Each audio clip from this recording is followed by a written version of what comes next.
Okay, and I believe we are live. Welcome back to Saskatchewan Junior Provincials. My name is Ryan Parent, and joining me is Sarah Hogue. How you doing, Sarah? Hi, I'm well. How are you? Good.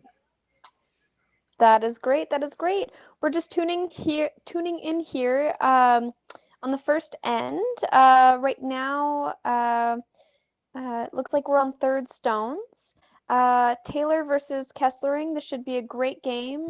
These two teams have come up against each other in a lot of U18 women's and junior events this year and in past years. So excited to see how this game goes.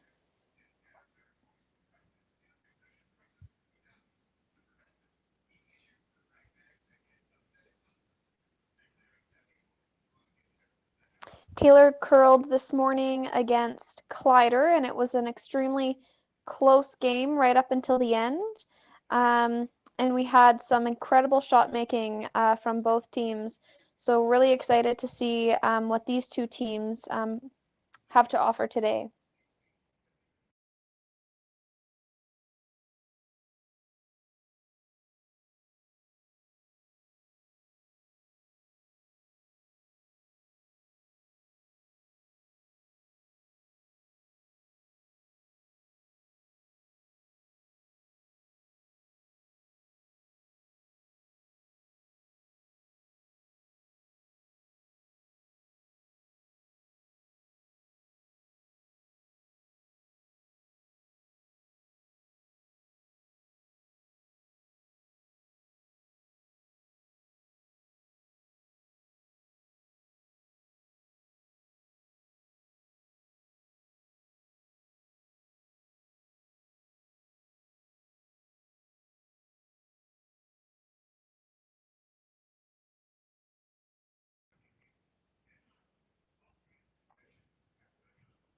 Looks like Kesslering's playing for the potential double. Even if she gets a hit and roll here, that's going to be a really good shot.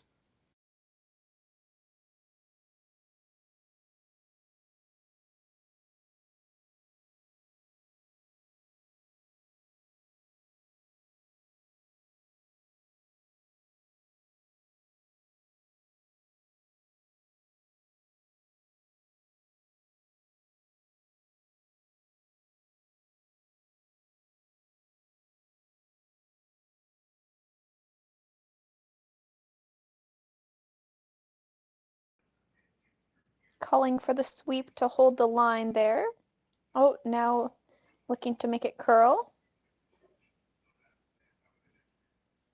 Great hit and roll.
Looks like she's playing for the double here. Even just the stick will do the trick. Did not mean to rhyme that.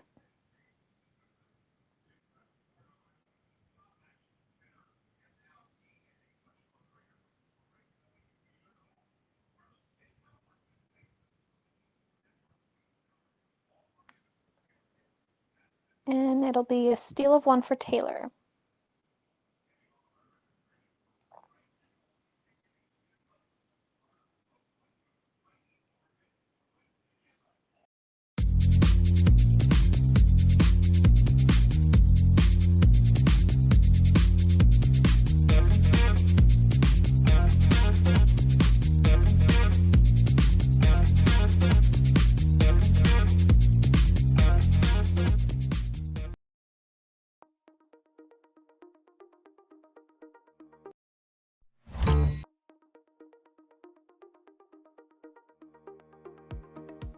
CURLSASK is proud to announce Friday, January 27th as the Affinity Credit Union Curling Day in Saskatchewan. We reached out to Saskatchewan for help with creating a new t-shirt design for this special day. We received over 20 submissions from people all over the province. But there could only be one winner.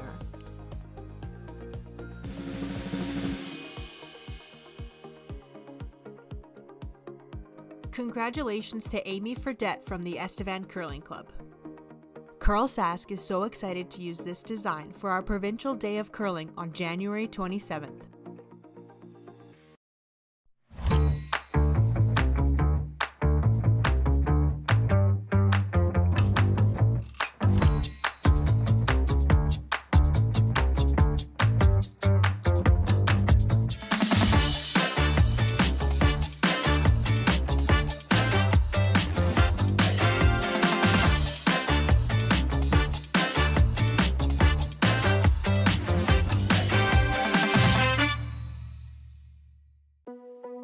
There's no doubt running any kind of farm comes with day-to-day challenges. We built a new facility 2 years ago. Technology has totally revolutionized dairy farming. Sask Milk gives us the tools to provide high-quality standard of milk, making sure our equipment is all well taken care of, make sure that those animals are housed and cared for appropriately. They continue to push us with their standards to make sure that it just gets better and better. Today, online bullying is more common than ever, but there is help. SaskTel wants to solve this problem. It's why they created Be Kind Online. If you're a victim of online bullying or know someone who is, or even if you just want to stop it from happening to anyone, this is a place to learn what you can do. You can find lots of tools and tips to help you stand up to cyberbullying. Be Kind Online is a place to learn how to stay safe as well, to learn best practices and plans to stop cyberbullying before it even has a chance.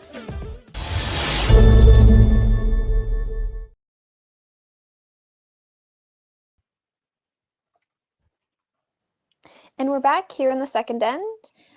Just to update everyone, Taylor did steal one in the first, so the score is 1-0. Here we see one of Kesslering's rocks kind of just in the back, just outside of the rings. And we have Taylor with a rock in the forefoot and a guard touching center. It looks like Kesslering is coming in to bump that red Taylor stone out of the forefoot and through the rings. I'm sorry if you hear any meowing in the background. That's just my cat Cher. She loves watching curling too.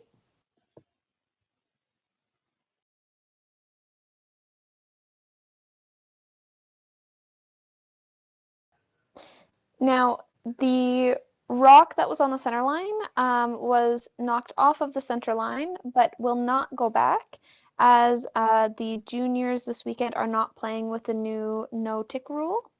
That might come into play in the future, but at this point, it hasn't been implemented at the junior level.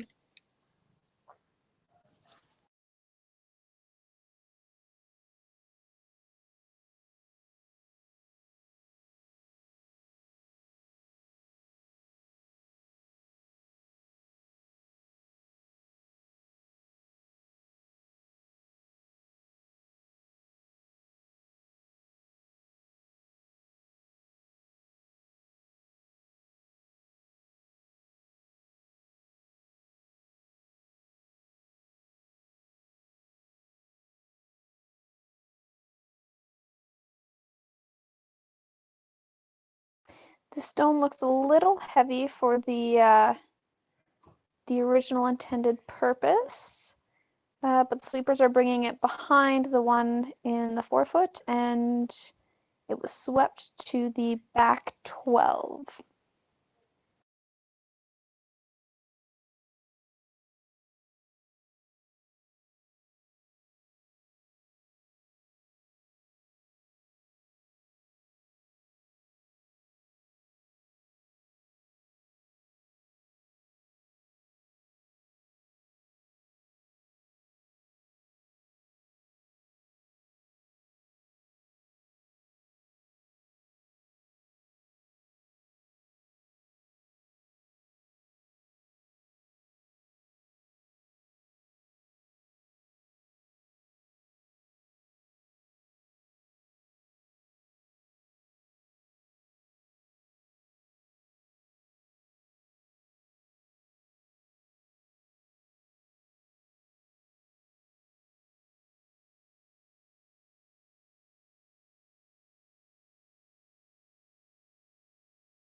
So you'll see on the backboards that both teams have their coaches out on the ice with them. If this is the first game you are watching this weekend, we will just let you know that for junior curling, the coaches can be on the ice as part of a consultation/timeout process instead of behind the glass. And instead of 2 timeouts per game, curlers are using thinking time, and the coaches can intervene with advice on the game with that thinking time being used. Now, many of the teams are using this as part of like a checking in or a strategy to keep everyone on track. And I think it's really helped improve the confidence level of a lot of junior curling teams. And I know for myself, I would absolutely love to have that in women's, because there's some times where you just want to look back and see a little thumbs up or something to know you're on the right track. So yeah, it's great to have the coaches out there. And if you ever see the coaches interacting with the players in that way, that's why.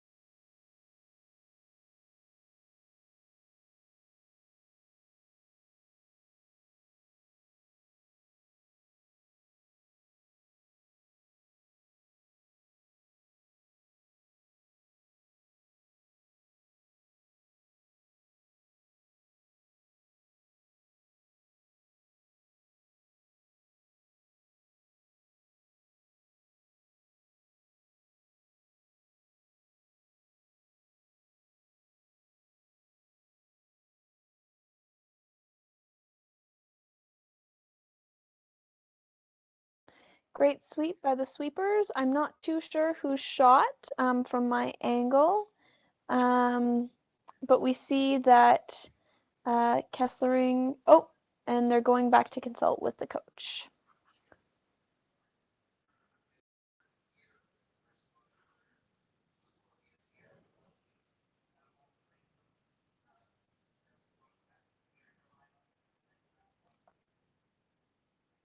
All right, so the call is to go after that red stone that was just thrown. It is only partially buried, so this should be a relatively straightforward shot here. But the team does have to keep in mind that yellow guard that's just somewhat in the way.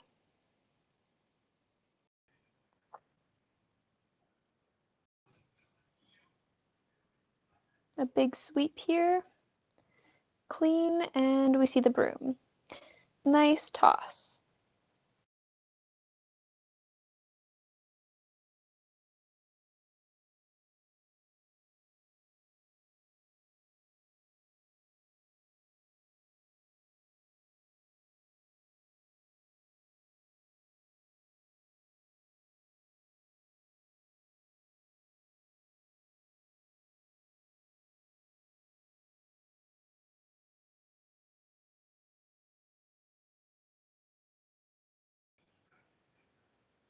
Looks like Taylor is looking at going after the one in the corner, the yellow in the corner, and looking to roll under either on top of the yellow in the forefoot or under the yellow guard, both being relatively good options.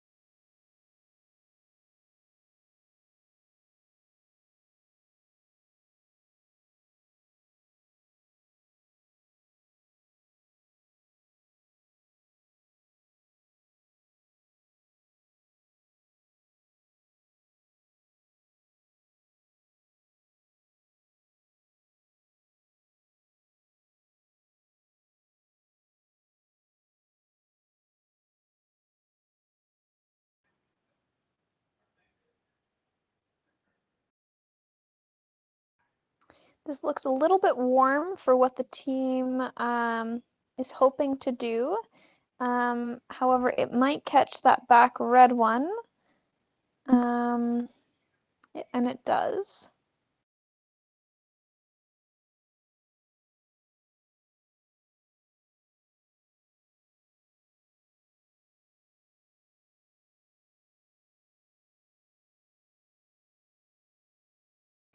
And we see some consultation with the coach there as well. So when one team is consulting with their coach, the other team can consult with their coach as well. As I mentioned, it's thinking time and not running time. So your time clock still ticks, just as it would if you were discussing the shot with your teammates, and no timeout clock is used in that instance.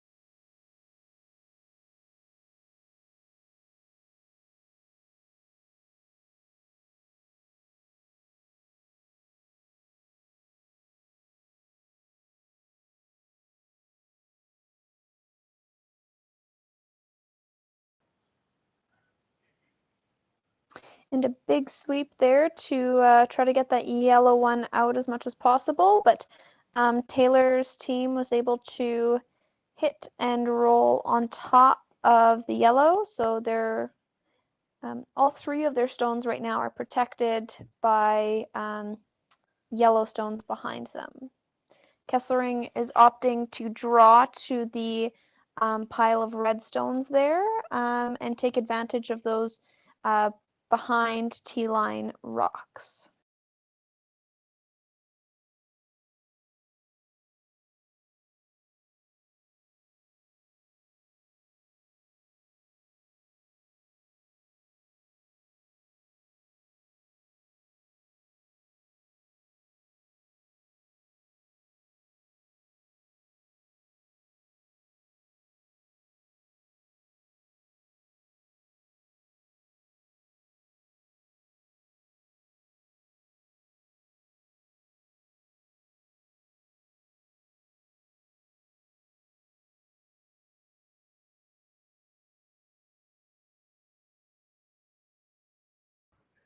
Sweepers are cleaning and sweeping, so it must be good weight here. I think they're having to keep the line. And they just rub off the red and are about half a foot from the red Taylor stone.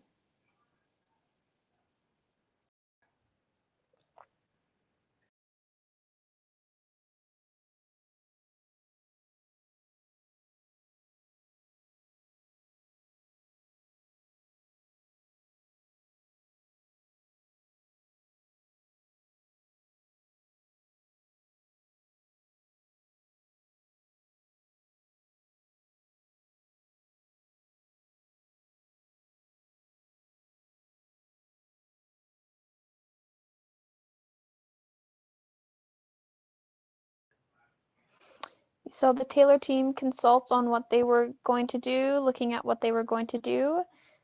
Here it looks like they're going to pick out that yellow stone that the Kesslering team just threw.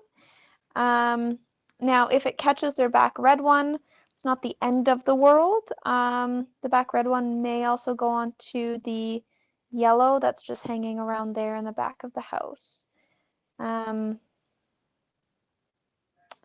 Stones coming down. We've got the call to hold the line. Some great sweeping. And they successfully pick it out. And yes, that red one does jam on the yellow, making Team Taylor first shot, second shot, and fourth shot, and Kesslering being third shot. Now I know they're looking here at what shot they might play to get 2 out of this. There is definitely a shot there. It'll just be based on how much weight you throw and if your rock does what you want it to.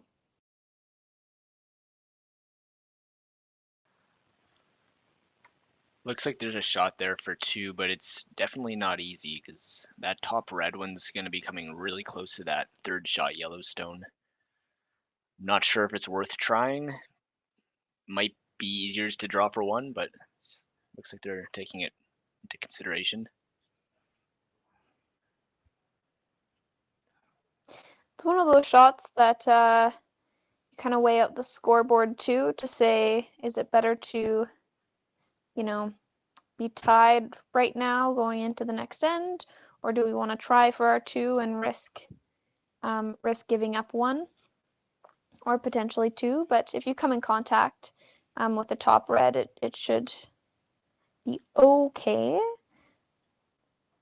Because if you do over curl it and jam on your yellow, your shooter will most likely roll into the 8-foot. So you do have some options here.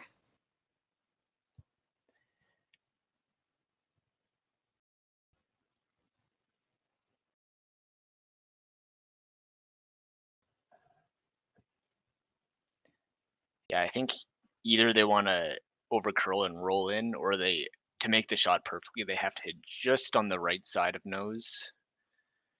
I think nose, that front red will catch the back yellow, and it might only be for 1, but that would still be okay. Absolutely. We see the call for the sweep here, so it must be close. And no, it jams, and it will be a steal of 1 red for Taylor.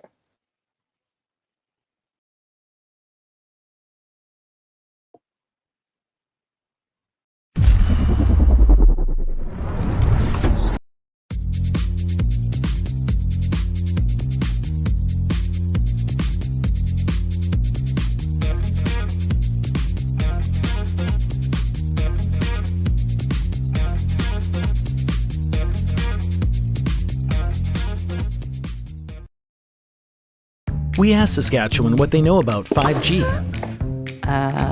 More speed, more innovation. It's going to make our lives a whole heck of a lot easier. This is what 5G looks like. Better, faster. Sounds like one more G. Sounds pretty good.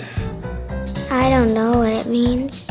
All you really need to know is the future of 5G is here and will continue improving through investments in network technology.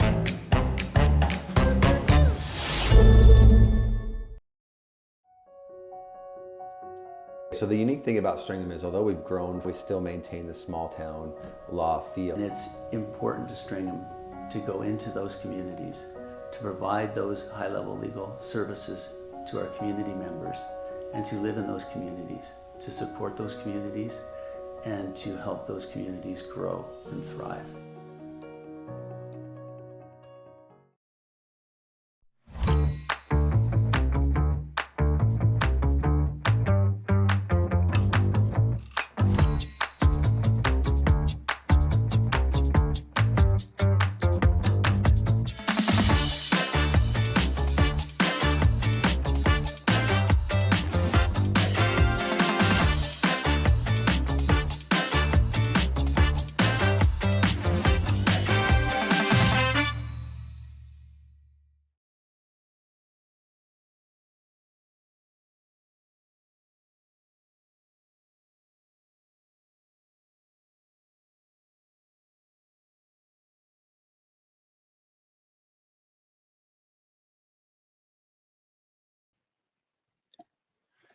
We're back here in the third end.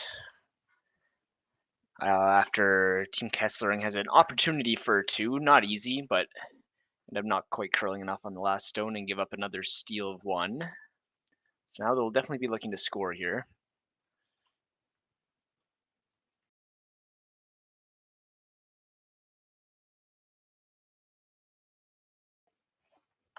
That's right. We see that there's a corner guard shot by Kesslering, and Team Taylor has one in the top 12-foot, top 8-foot, and one in the back 12-foot, close to center line. We see Kesslering ignoring those center line or center stones and going around their corner guard. And yeah, we'll update you on how that goes. Yeah, I like this call to go around the corner. If these two reds were better placed, like both of them top 4, then you'd have to be worried about going around the corner and letting the other team throw center guard up. But since the reds aren't ideally placed, I think you can be aggressive and go around the corner to start. I would agree. I would agree. And I think too now junior teams can throw so much weight, whereas in the past we didn't see the same level of good hit and weight throwing as we do now. So Kesslering's probably thinking, hey, if Taylor does throw up that center or does put more on the center, we can deal with it later by throwing a big weight shot. Whereas in the past, I found, at least when I was going through juniors, that wasn't always the case for teams. So it's good to see. And the draw around is well played. It's almost fully buried. Looks like Team Taylor will try to get at it with a hack weight shot.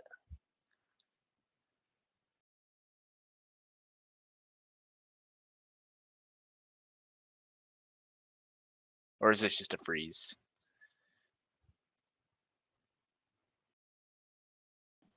I think they're looking at freezing. Okay. But this looks like a little bit more weight, and it is curling a little bit more than they anticipated. So they are going to bump that guard, and it will have to be put back because of the free guard zone. And their shooter will be removed from play as well.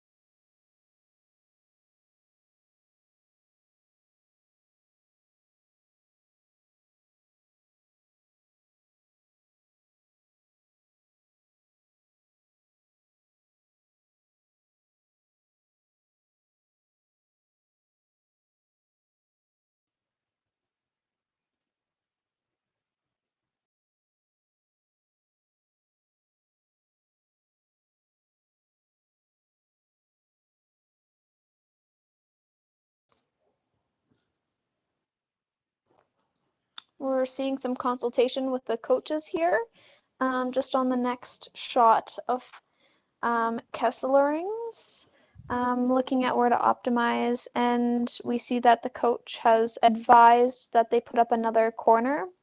This is a pretty good call, just because you do want to generate those points, and Taylor does have 2 in the rings. Make them go for a peel, and that means that they're not guarding their own or putting another one in the 4-foot behind theirs in the top 12. So it's an interesting mechanic. So like you were explaining earlier, they're allowed to talk to their coaches at any point, but their time clock keeps running. Is that right? yeah, that's correct. So their time clock does keep running. Okay. It's just interesting. Playing out of Alberta, I've never had a Bonspiel formatted like this, but it's definitely interesting. Yeah, I know that they started it in, I believe, like 2019-ish here. And my last year of juniors, we did have access to our coach. However, there were a few more rules around it. I believe you could only access your coach like once per end. Okay. Whereas now it's slightly different. And I've never really seen any team abuse the ability to talk to their coaches, or any coaches abuse the ability to talk to their teams. Like, you're not seeing coaches make every call for a team, which is really good. I think that everyone's a pretty good sport and a pretty fair sport about it, in knowing that, sometimes there are mistakes in strategy or in calling, and that's just part of the game and part of learning. Looks like the umpires called a technical timeout here. I'm not sure what's going on. A loose handle, possibly. Yeah. Looks like the handle is loose on that Yellowstone.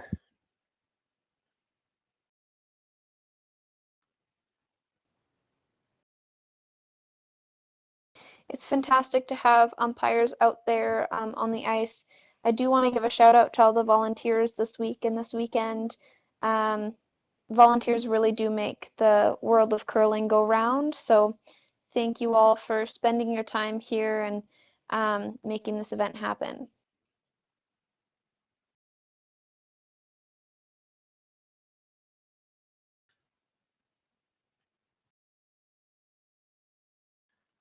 So after a flash peel, Team Kesslering's going to have another opportunity to draw around these corner guards.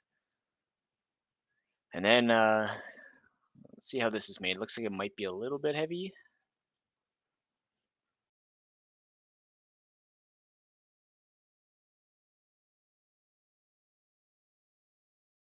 Let's go through the rings. So, okay, right away, Team Taylor decides they're peeling off the corners. I think it'd be worth...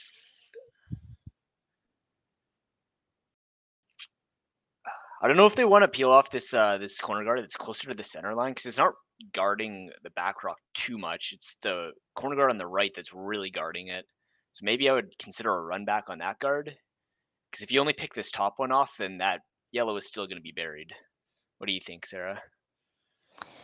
Yeah, I think it's one of those things where if you can get the double peel, that's great. But if you can't, you're kind of in the same situation as you were before. That's exactly what happens. Yeah, yeah. And Kesslering's opting to put it back. So, I guess good call from the Kesslering team when they discussed with their coach as to what to do, and it was advised that they put up a guard. It's definitely worked out the way they thought, with the Taylor team needing to peel it. We see a signal that it's a little bit hot here, so this stone might be going into the house. It could be okay if it gets buried. Yeah, I would agree. And it looks like it's trying.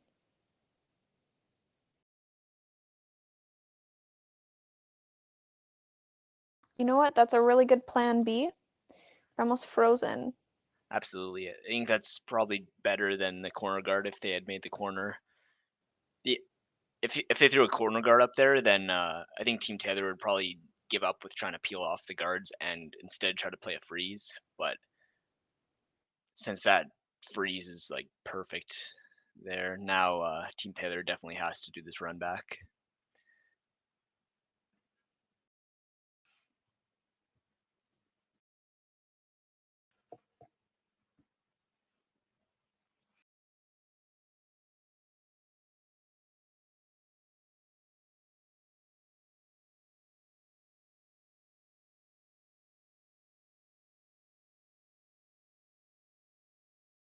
A little bit of a discussion on which turn to play. Opting to go with the same turn they played on their last shot. Yeah, I think that this is probably a pretty good turn, because if it doesn't curl up enough and you just get the peel, you might roll as a guard on your own stones. And note they over curl, so it's still kind of guarding the Kesslering stones. Yeah, it's a little bit unfortunate where they hit that rock. Like you said, if they hit it a bit thinner, they might have rolled closer to a center guard. But as it happened, they missed the run back and are still covering some of the yellow stones. So a bit unlucky there.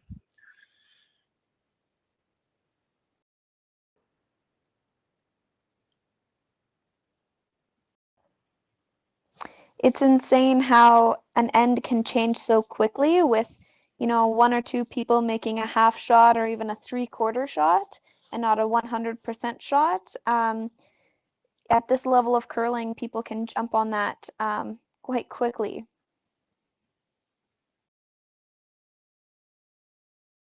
Nice hit and little roll here.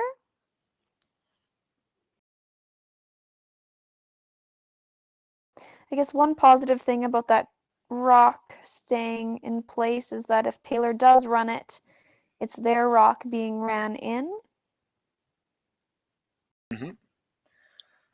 They are eyeing up this, well, I guess technically you could make a triple off those stones.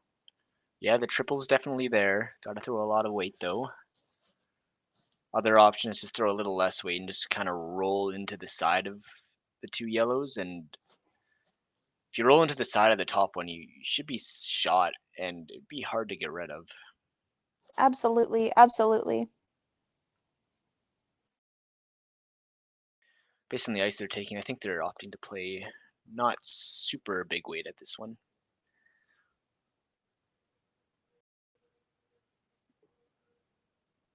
And call for the sweep right off the bat. It's close. Oh, off the sweep and nope, just goes underneath.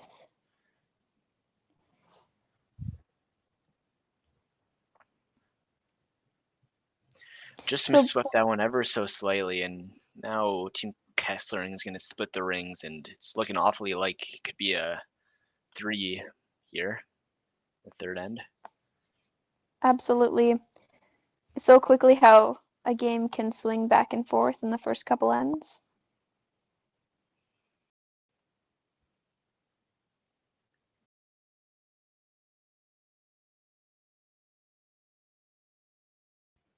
Both of these teams are still in the running for the green jacket to represent Saskatchewan at the Junior Nationals this year. I know that both of these teams have had some extreme success in juniors, but also in U18s. So it'll be interesting to see what happens after this game and for the rest of the weekend.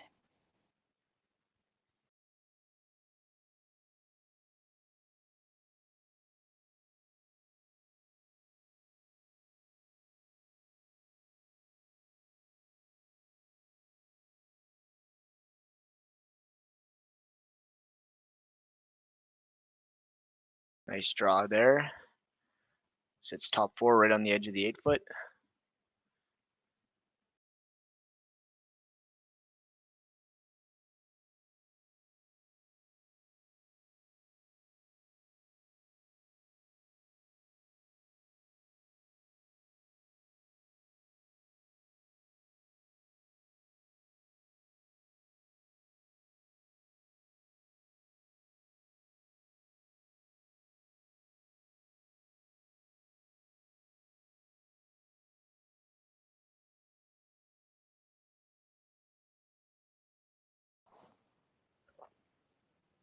We see Taylor coming in, going to throw a hit here. Just needs to come up a little bit. We do see the directional sweep and a roll a little bit too far and out of the rings.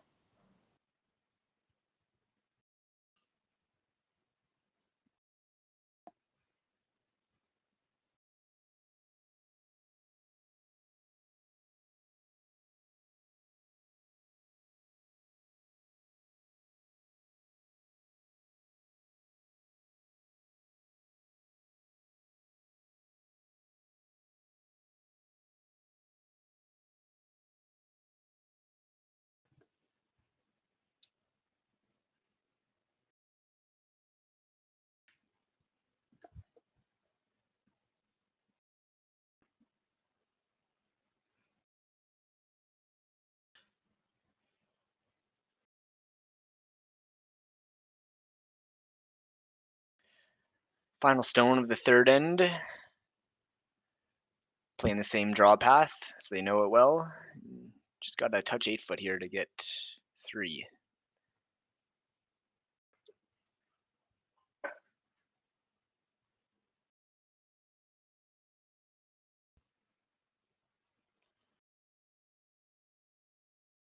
And the stone will settle down, so Team Kesslering takes a 3-2 lead heading into the fourth end.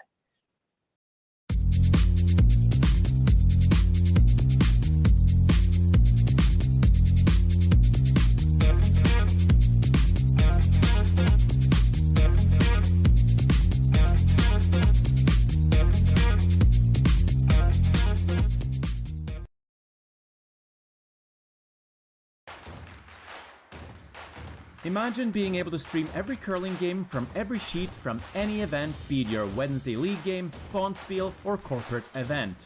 Curling Stadium offers an all-inclusive streaming solution featuring high-quality cameras, ease of use, great reliability, and minimal installation. Offering your sponsors customizable ad space on your streamed curling games and being able to sell video packages to your corporate events for increased revenue. With Curling Stadium, you can stream to any device, be it your mobile phone, tablet, or computer. Push the feed to your desired platform, be it Facebook, YouTube, or any other social media. Curling Stadium is simply the way forward. Where it's commonplace in other sports to televise every game, we want to do the same. Curling is a global sport, and it's time it gets the coverage it needs. Make your curling club the next Curling Stadium. We asked Saskatchewan what they know about 5G. More speed? More innovation? It's gonna make our lives a whole heck of a lot easier. This is what 5G looks like. Better, faster. Sounds like one more G. Sounds pretty good. I don't know what it means. All you really need to know is the future of 5G is here and will continue improving through investments in network technology.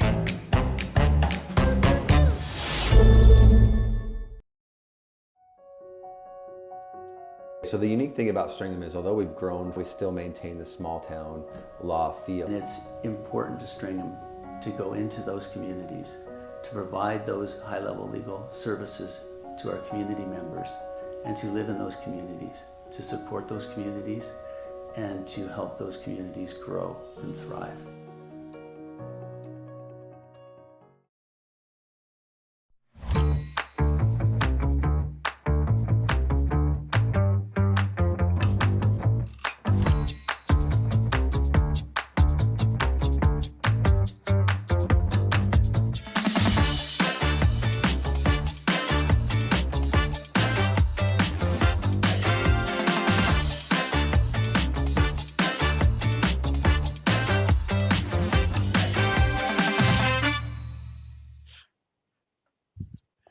And we are back in the third end. In the fourth end, my mistake. Sorry to interrupt you. Kesslering has a 3-2 lead over Taylor as they got a 3-ball in the third end. We see Taylor has a stone kind of in the edge of the 12 area, just outside of the rings. Kesslering has one stone out of the house and one stone in the 4-foot.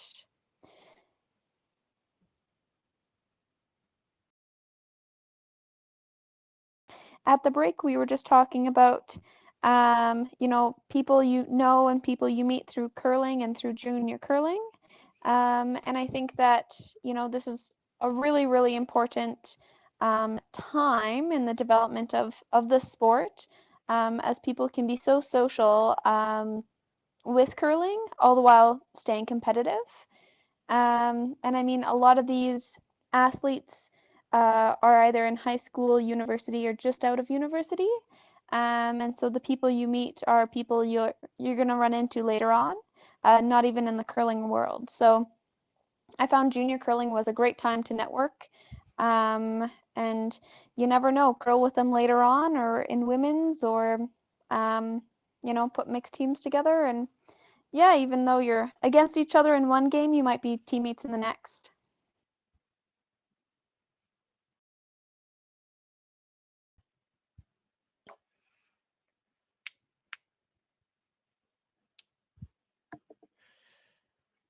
Yeah, teammate I have currently, Zachary Polyuk. I must have been playing against him for 8 years straight or so in juniors and juvenile before we ended up playing together in men's. So you never know when you're gonna connect again.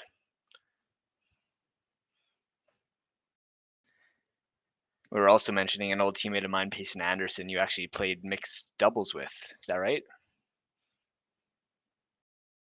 I did. At a national event, when you lose out, you play mixed doubles. And so Payson and I We're paired up and we were given a coach from PEI. So our team name was Saskatchewan Island. And, you know, even though we didn't win that year for the national event in 4-person, we still got to meet other people from across the province and play some mixed doubles afterwards.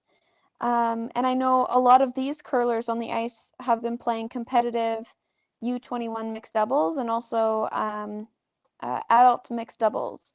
So there's a lot of opportunity for curling right now. And I think that these curlers, it shows with the incredible shot making that they are getting out there and curling a lot, whether it be in fours or in mixed doubles. And I guess that there's a new triples being introduced at the younger levels. I haven't played that yet, but definitely for the spectators, keep your eyes open for that. If you have, you know, youth in your life who might want to start curling and have two friends that want to play, triples is the new thing. Yeah, I'm actually really excited for triples. I've only read about it, but correct me if I'm wrong, but I think how it works is 3 players, obviously, and each player throws 2 rocks. And it's a 6-end game, but you have to rotate positions so that everyone plays each position for at least 2 ends. I think that's how it works, if I'm not mistaken. Yeah, I think I read that too, that everyone plays each of the positions. I think it's great. It's a great way to introduce people to the possibilities in curling. And I like that every teammate has to be well-rounded. They all have to know how to call line, all have to be able to make pressure shots. They all have to know how to sweep. So I think that's really cool. Absolutely. I mean, we look at teams that are playing today, like Taylor's team, and all of the players have played almost every position. They all are engaged with line calling, sweeping, and throwing, as well as decision making. And you can see the same with the Kesslering team, where, you know, everyone's engaged with the process. And I think that's really building some really strong teams instead of back in the day when you had, you know, the skip made the calls, the third just, you know, held the broom, the front end was there to sweep, and that's it. The teamwork skills and dynamics is really evolving, which is awesome to see.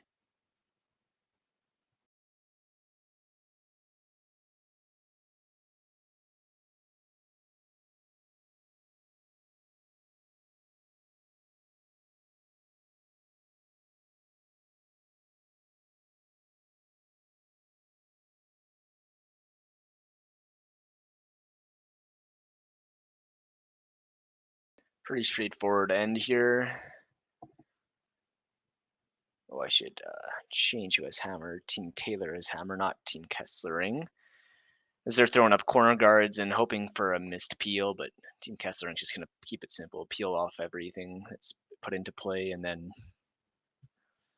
most likely result in a blank end, assuming all the shots are made.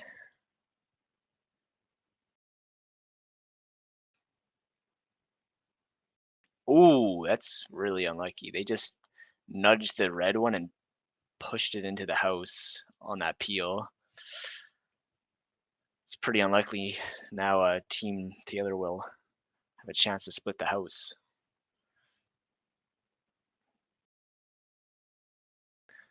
You always got to be careful when you're playing those types of peels. You never know what kind of jam possibilities there are. That probably wasn't even in their minds that could happen until it did. Absolutely, absolutely. And I think that also comes down to what way you're going to peel the stone to. Which way looks the least likely to cause damage, should it be either missed or made with, you know, a fraction of what the line should be.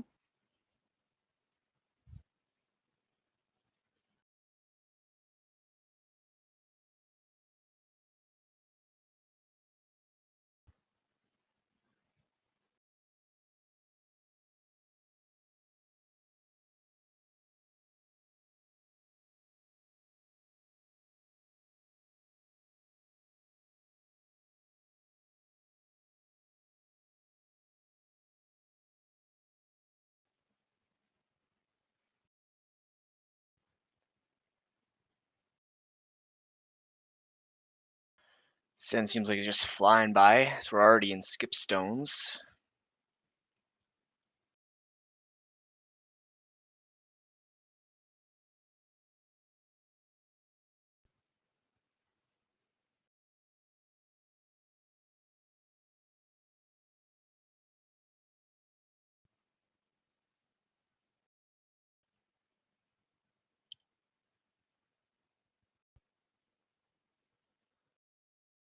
A really good brush here.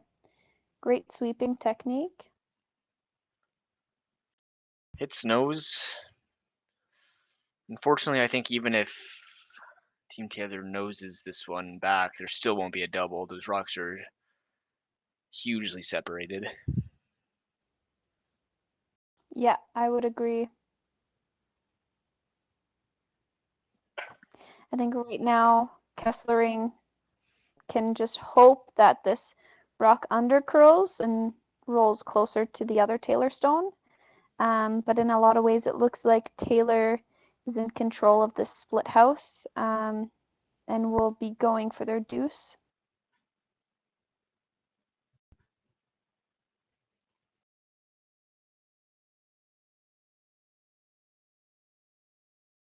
Does have to curl.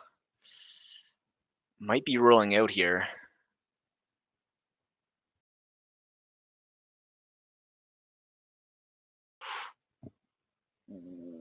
Wow, yeah, it just barely rolls out of the house, it looks like. Let's get an overhead shot. Yeah, it's just out, but it could cause some problems should this hit over curl. I mean, it might be a catcher of sorts.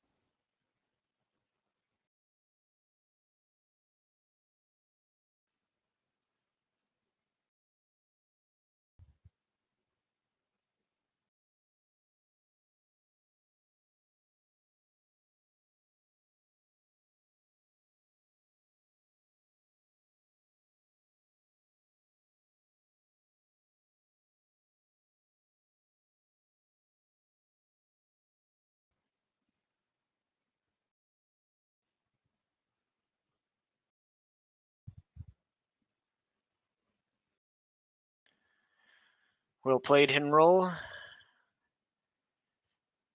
And now blank attempt will be coming for Savanna Taylor.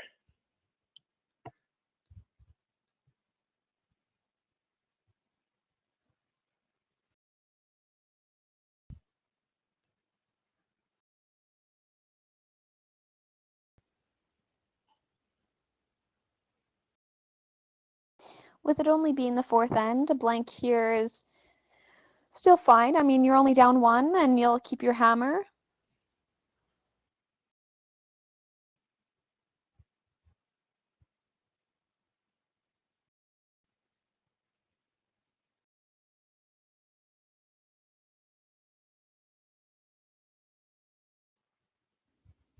Some great brushing from the sweepers.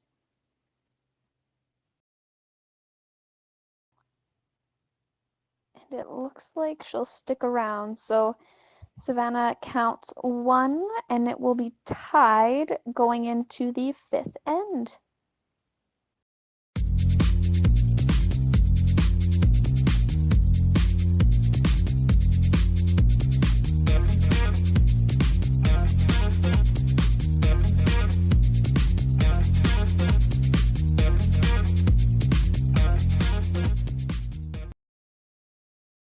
At Viterra, we believe in the power of connection.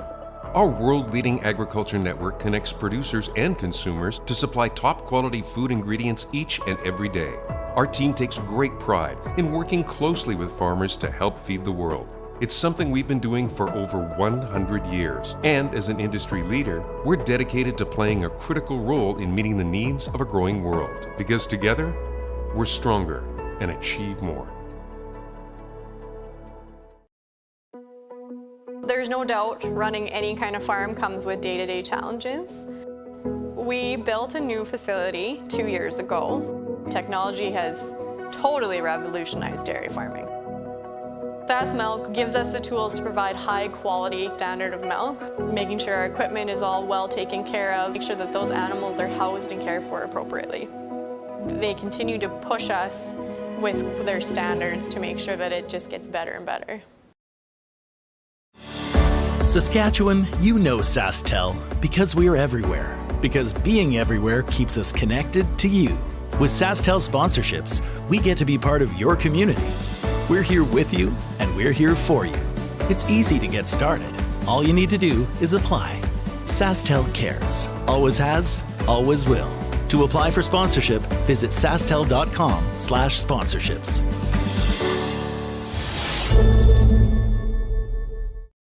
Second.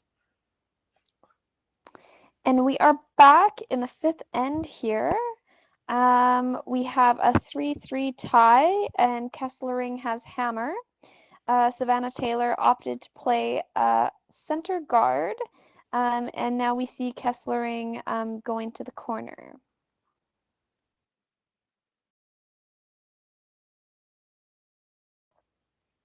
This looks a little bit heavy. The sweepers aren't touching it, but it might stick around in the back of the rings.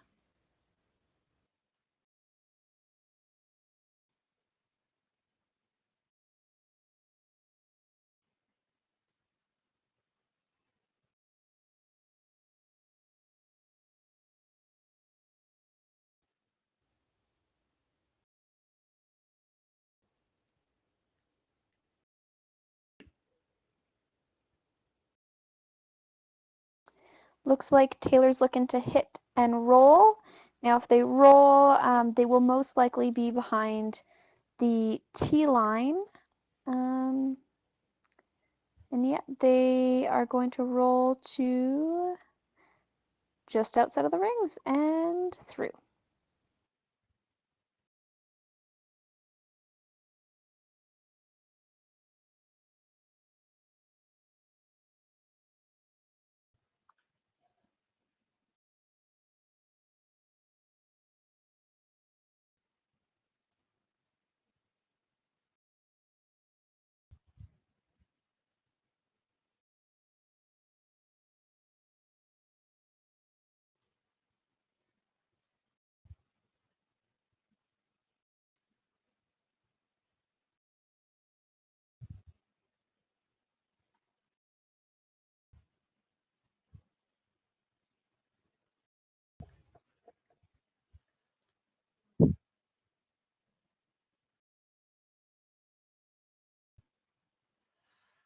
Team Kesslering draws to the side of the house, so their hopes this end is going to be that eventually Team Taylor will roll out and they'll get a chance to peel off the center guard and get another blank and bring hammer back going into sixth. But if that doesn't happen eventually, rather than going to the side, they'll try to come around the center and generate a deuce that way.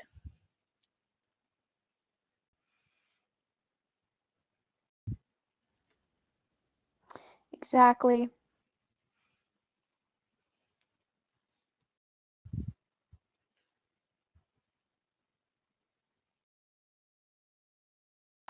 Just waited a little bit too long there on the sweep to get any sort of roll, but now we see Kesslering asking what turn the thrower wants for this hit.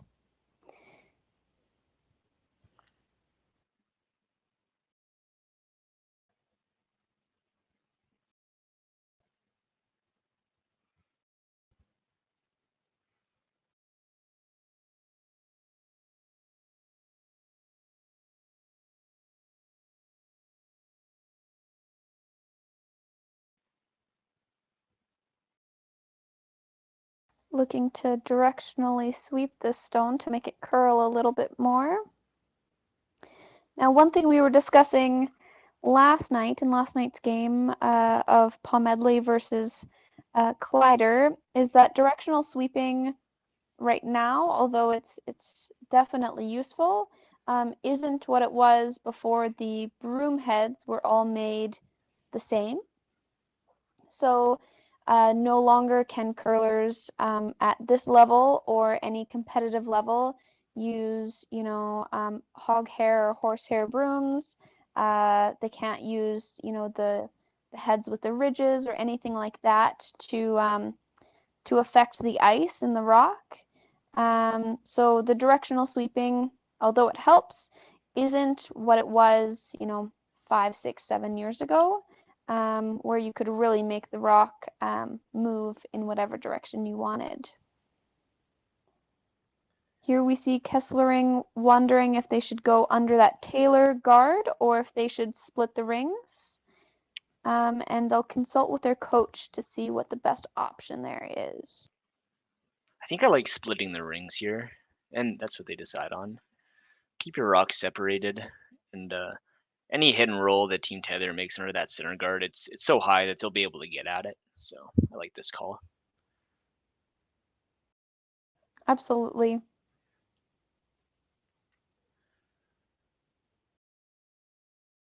Yeah, as you were saying about the brush heads with the WCF approved fabric that we've all been using for must be like about 4 or 5 years now, maybe even longer. Anytime I go back and use like a horsehair just for fun, or like an old ice pad with the plastic inserts, it's just incredible how big of a difference it is. You can just steer a rock down the ice when you're sweeping it, and yeah. I don't know how teams didn't pick up on directional sweeping faster, but looking back now, it makes a huge difference. Those broom heads that were available before. Oh, absolutely. However, I do think the ice is a little bit cleaner without some of the hair brooms out there. Just because they're not shedding on the ice. But I totally agree with you that, man, people can make the rocks curl, especially when you have, good sweeping technique, and both of these teams do. You see the curlers with the brooms, under their eyes and sometimes under their chest to get the most amount of pressure possible. The other thing mentioned, like ice conditions with the old heads, those ice pads, they were like sandpaper. If big two big men's teams that with really strong sweepers playing a 10-end game, by the end of the game, there's just no pebble left. The ice just can't keep up with it. So I really do like looking back now. I think the sweeping moratorium that happened 5 or so years ago, coming out with these regulated fabrics, it's made a huge improvement to the game, and I really like where we're at right now.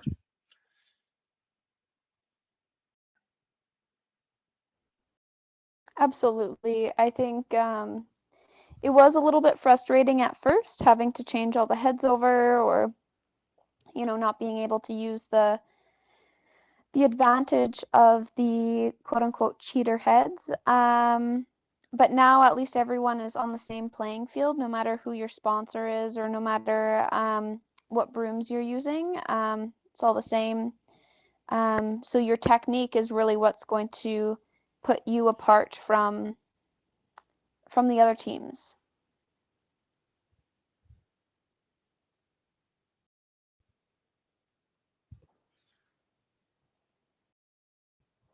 So this is Kesslering's third's last stone. Yeah, roll out on her first shot left Team Taylor with a draw. It is partly open though, so it'll be a hack weight shot to get at it. Might even be able to roll under even more buried. It's close. And it looks like they've over curled here.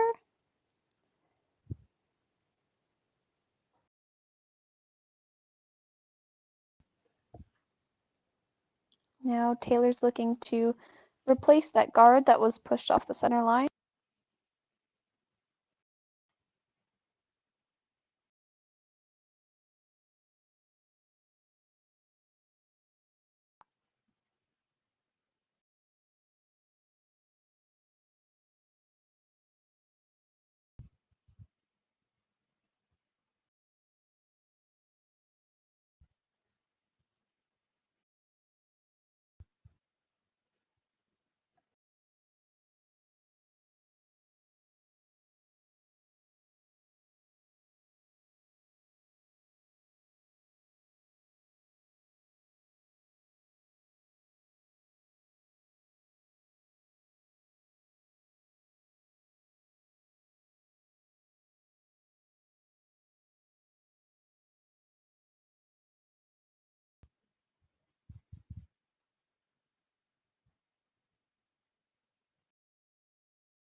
Trying to finish And this that looks guard like over.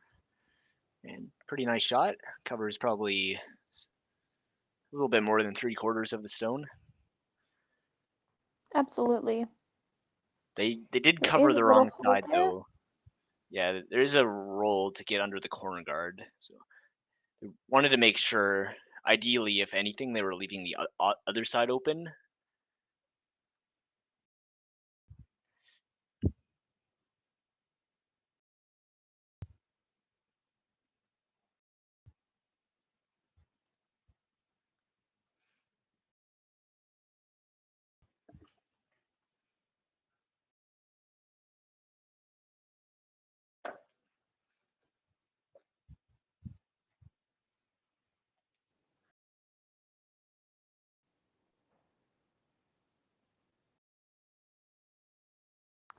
So this is Kesslering's first stone, and it looks like they're throwing a little bit more weight than their last shot, hoping to get through the hole by the guard and push out that Taylor stone from the 4-foot button area. And it looks like this is a really great shot coming in. It does leave Taylor with the same shot. However, you know, you just threw it, so if you have to play the same thing, I'd be totally fine having to throw the same thing again.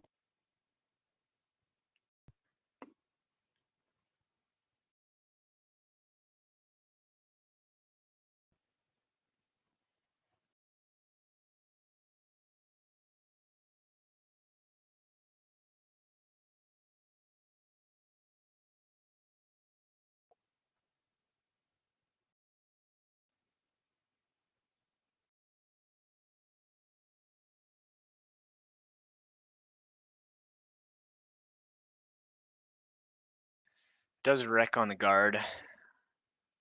She'll leave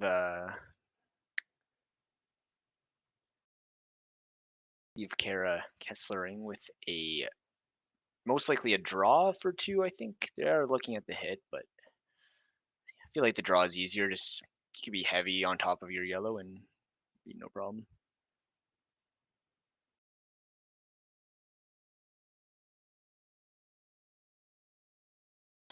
Yeah, I would agree. I think at this point it's whatever you're most comfortable with. Maybe she is more comfortable with the hit, which is fine. Yeah.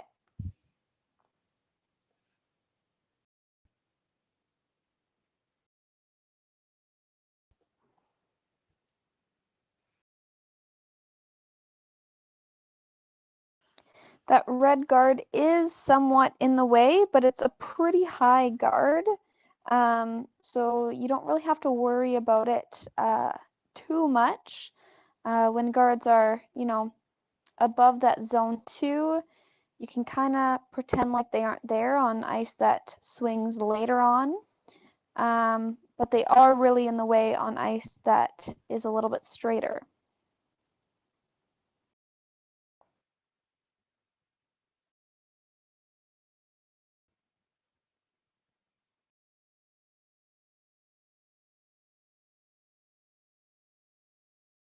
Great shot here. 4-2. So it's looking like a 5-3 lead for Kesslering, playing, and correct me if I'm wrong, we're going to be playing 6 here? No. Yep, that was the end of the 5th end. So Perfect. 5th end break. We'll catch you after the break.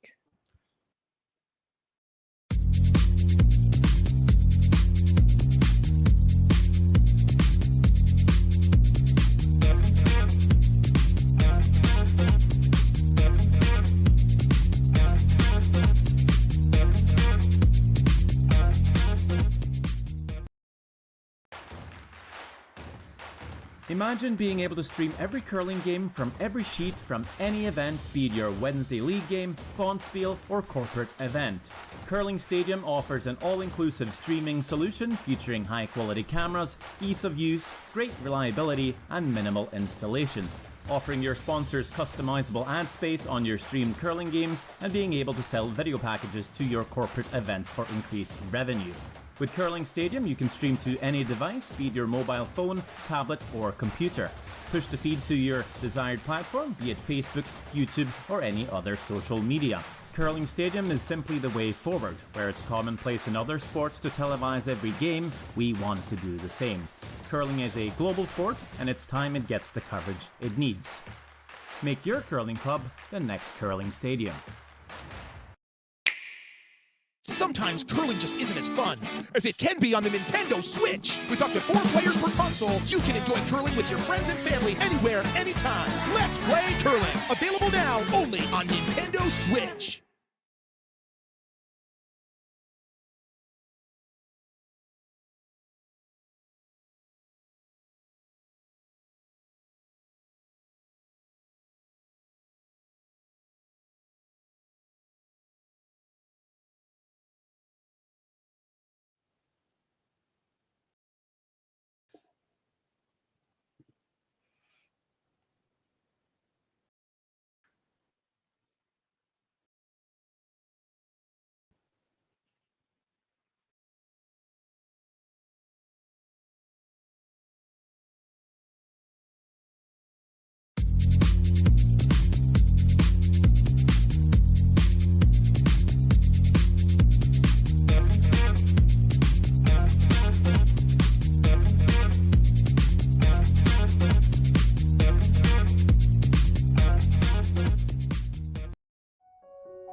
So the unique thing about Stringham is, although we've grown, we still maintain the small town law feel. And it's important to Stringham to go into those communities, to provide those high-level legal services to our community members, and to live in those communities, to support those communities, and to help those communities grow and thrive.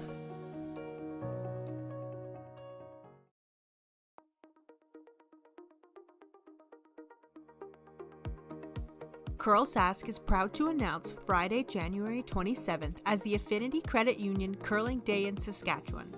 We reached out to Saskatchewan for help with creating a new t-shirt design for this special day. We received over 20 submissions from people all over the province. But there could only be one winner.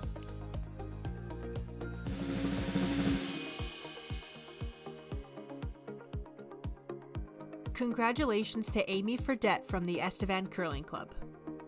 CURLSASK is so excited to use this design for our Provincial Day of Curling on January 27th.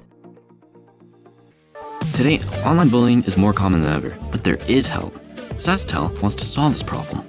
It's why they created Be Kind Online. If you're a victim of online bullying or know someone who is, or even if you just want to stop it from happening to anyone, this is a place to learn what you can do. You can find lots of tools and tips to help you stand up to cyberbullying. Be Kind Online is a place to learn how to stay safe as well, to learn best practices and plans to stop cyberbullying before it even has a chance.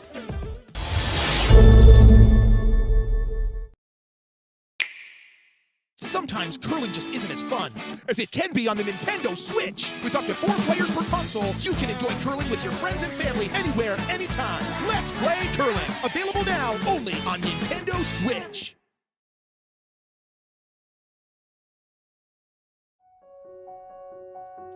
So the unique thing about Stringham is, although we've grown, we still maintain the small town law feel. And it's important to Stringham to go into those communities, to provide those high-level legal services to our community members, and to live in those communities, to support those communities, and to help those communities grow and thrive.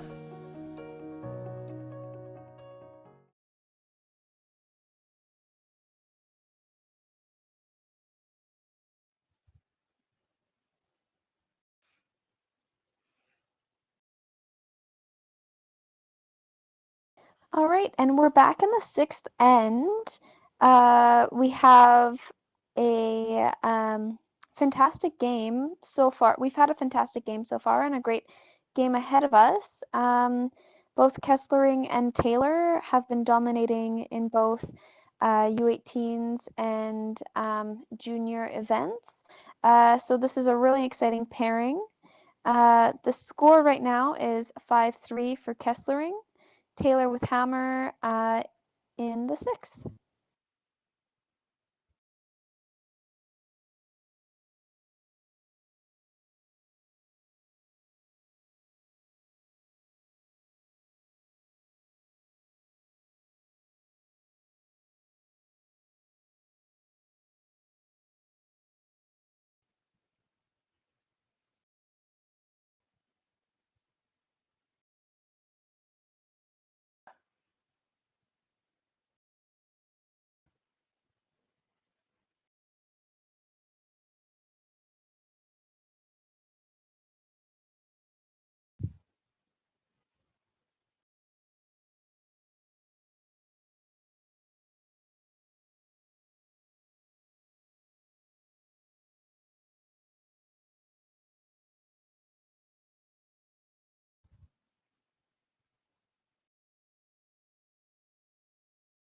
Some really good sweeping there from the Taylor team.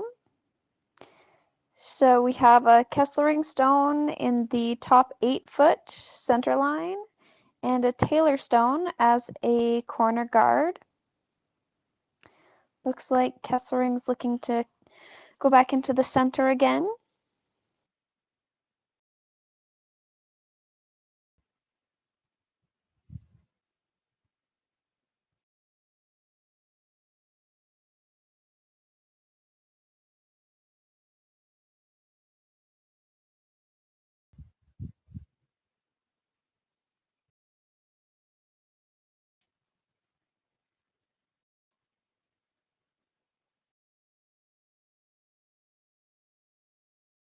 Coming into the house, trying to wrap it around their top 8 stone just a bit.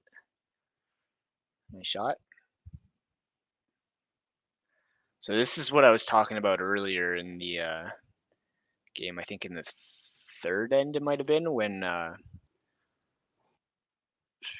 forget who. I think it was Team Kesslering drew around the corner guard in this situation, but Team Taylor stones were top 12 and back 12. Now we're also seeing a draw around the corners, but if this is made, I expect Team Kesslering will throw up a guard, and then it's like you were saying, they're gonna have to be making some. Team Taylor's gonna have to be making some runbacks to get them back into it. But a good way to play. You just gotta be able to make a nice run back at some point. Stone is left probably 2/3 open, so being up 2, Team Kesslering might just decide to hit it out rather than throwing a guard, and that is what they're doing. And with this one, I don't think Team Kesslering is too concerned about sticking in the rings. I don't think they want to stick behind that corner guard and leave Taylor with something to freeze to. And I don't think they want to, roll under theirs in the back 4-foot either. So, Yeah. And it's an over curl. You know what? That's not bad. It's not bad at all. Good Now plan B. those yellows are occupying all of the 4-foot. And it opens up the red stone.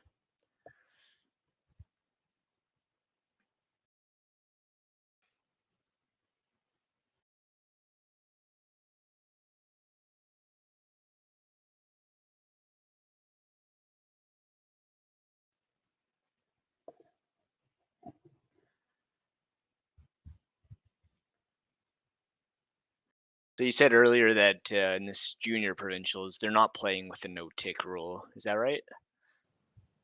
Yeah, that's correct. So there's no tick rule at this event that I've seen or heard of, but it most likely will be implemented in the future if it stays in the other levels of curling. Did you play with the no-tick rule in your women's provincial qualifiers? We did. Did you in Alberta? We did, yeah. Also a couple And of how did you events find that? had it too. How did you find that as a skip? I didn't mind it too much. I don't think it made a difference most of the time. It was just when you're down, you have to be absolutely sure that your guards are on the center line is the main thing. Versus before, it's kind of like it's nice to have them, but if they're like an inch off the center line, it's not a huge deal. Personally, I don't know if I'm the biggest fan of it, just because I feel like it takes some shot making skill away from the lead. Because if you're tied in like an extra end or last end of the game, probably the most important shots are going to be the lead shots, and there's not often in curling is that the case when leads have the most important shots. So I really liked that with ticks, it brings a lot of element of skill into the lead shots and puts more focus on them making their shots. With the no tick rule, it kind of takes that away. So I kind of wishy-washy on how much I like it so far. Yeah, I totally get what you're saying. I think it's probably the same sentiments that people had when the free guard zone rule came in, saying, well, our front end is great at hitting. Why can't we just hit everything? So I guess the game will evolve as things go and different positions will change. I know with the no tick rule, it brings a different element to playing second when you have more of those rocks to move around. Yeah, that's true. Definitely means that the seconds and thirds in tie game situations in the last end, seconds and thirds have a lot of pressure to make doubles or triples and open up the house.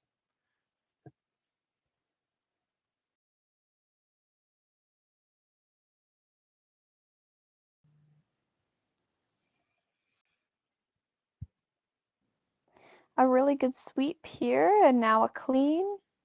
Looks like the team has made the shot the way they wanted to. It did roll a little bit too far. It would have been nice to stick behind that Taylor stone, kind of staggered, but there's a little bit of room for Taylor now to come in and hit and roll corner frozen to the one on the button, which would be fantastic as they're looking to count their 2, maybe 3 this end.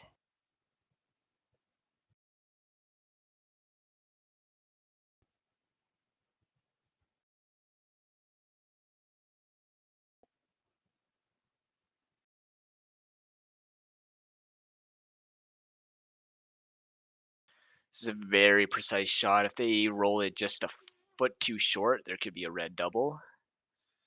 If they make it absolutely perfect, then they're in a really good situation. But it looks like this is over curling and might actually take their own shot out. Nice easy way choice though, means both of their rocks stay in the house, so that's good. Exactly. I think that's a big thing when choosing, what weight to play at something.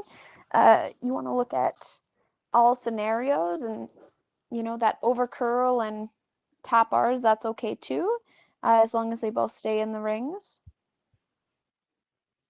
Yeah, definitely a good weight choice.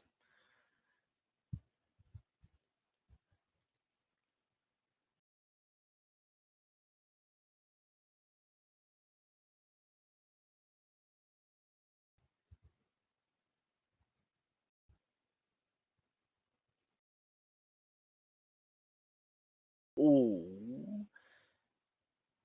Wow, they just about made that double. That didn't look like it would be possible because that yellow on the pin would get in the way.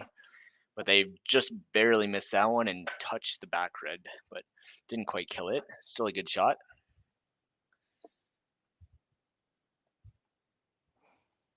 Now we have Taylor looking to play the same shot, but just without that guard in place, and just kidding, they're changing it up a little bit here based on the turn.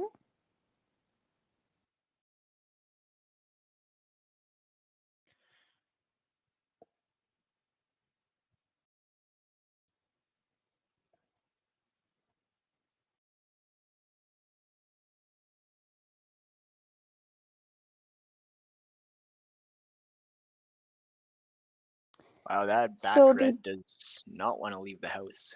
Second yeah. time it's been moved and still hanging on. Nice So double made. Taylor makes the double.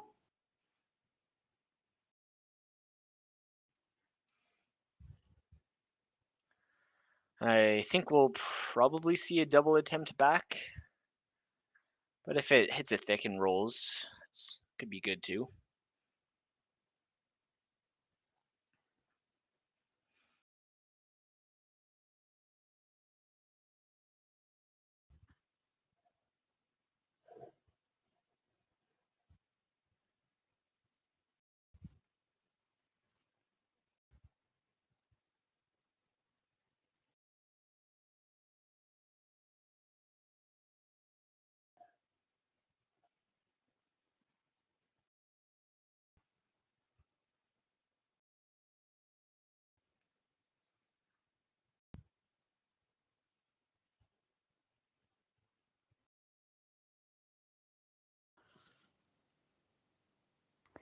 and she noses it.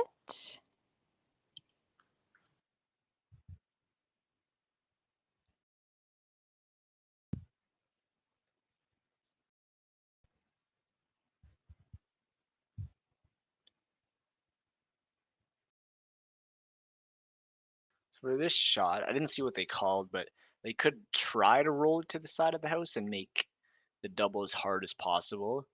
But right on the nose, it'd also leave a pretty hard double. It'd be very thin. I think they probably just want to try to hit it on the nose because you try to roll to the side of the house and you never know when you hit it just a little bit thinner than you like and you end up rolling out of the house and just killing your whole end. Nose shot makes the Absolutely. other team. It's tough to make the double and it won't be easy. Good shot.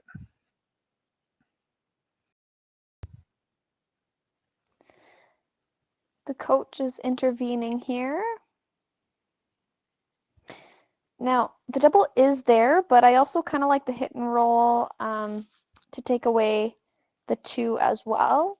And I mean, you could play for the double, and if you just over curl, you might get the hit and roll kind of on top of the Taylor stone. Yeah, I agree. I think, like you said earlier, just pick the right weight. So pick a weight that if you hit it right, you make the double. But if you hit it too thick, you don't roll out, which is pretty tough to do. Exactly. Probably around maybe 8 seconds just off the top of my head would be a pretty good hit weight here. You don't want to throw it as hard as you can because if you hit it just a couple inches thick and miss the double, you'll definitely be rolling out of the house.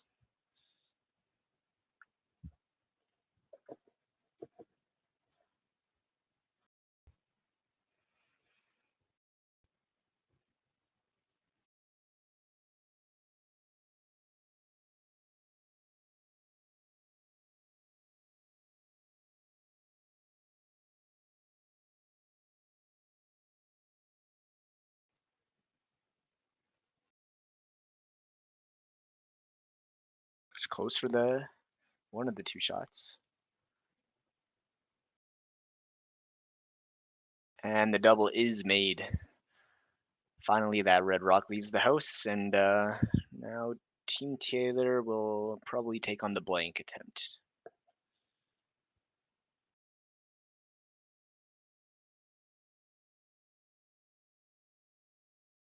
Really good shot there by Cara Kesslering on her last.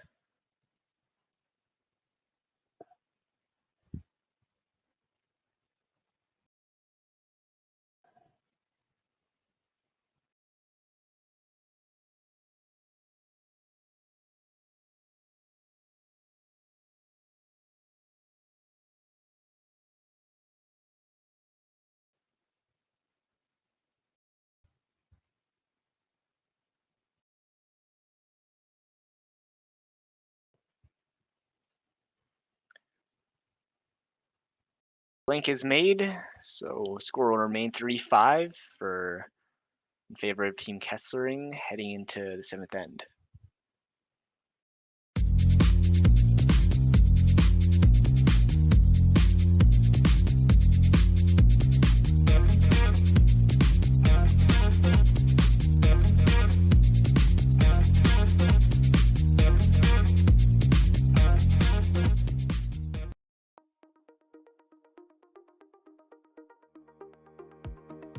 CURLSASK is proud to announce Friday, January 27th as the Affinity Credit Union Curling Day in Saskatchewan.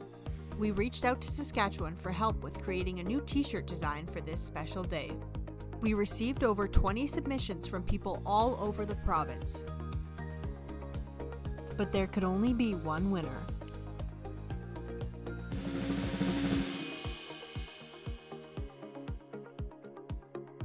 Congratulations to Amy Fredette from the Estevan Curling Club. CURLSASK is so excited to use this design for our Provincial Day of Curling on January 27th.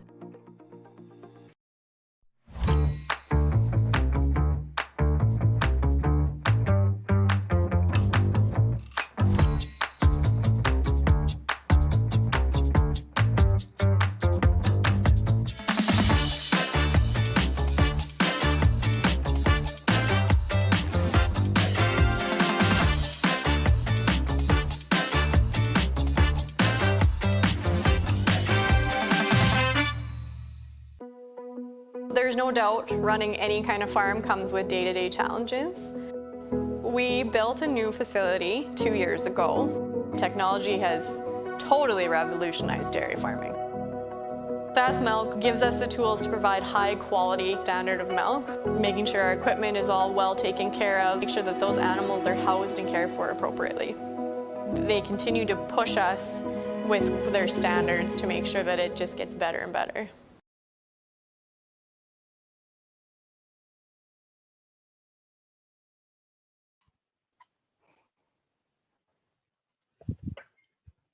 Here in the 7th end, we had a blank from Team Taylor last end. It's still 5-3 for Kesslering. And we have a Yellowstone in the top 4 foot, and Taylor opted to throw a close corner guard. Kesslering's going to cap off their rock in the 4 foot and try to bring the play to the center.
Some great sweeping there, bringing the stone kind of partially buried behind the Kesslering guard.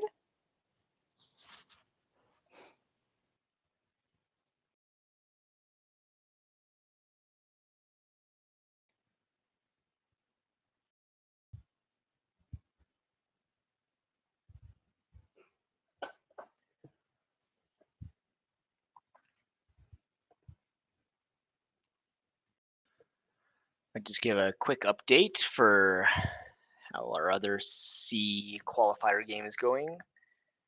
Team Pomidley versus Team Todd. Pomidley is up 8-3. So the winner of this game and the winner of that game will go on to the quarterfinal page playoff, and already qualified for the A and B in the page playoff is Team Kessel and Team Kleider. We also have a on the junior men's side, for anybody interested in that, there's a game going on. I believe it's a tiebreaker game, and it looks like Team Bernath beat Team Eid after 9-4 after 8 ends.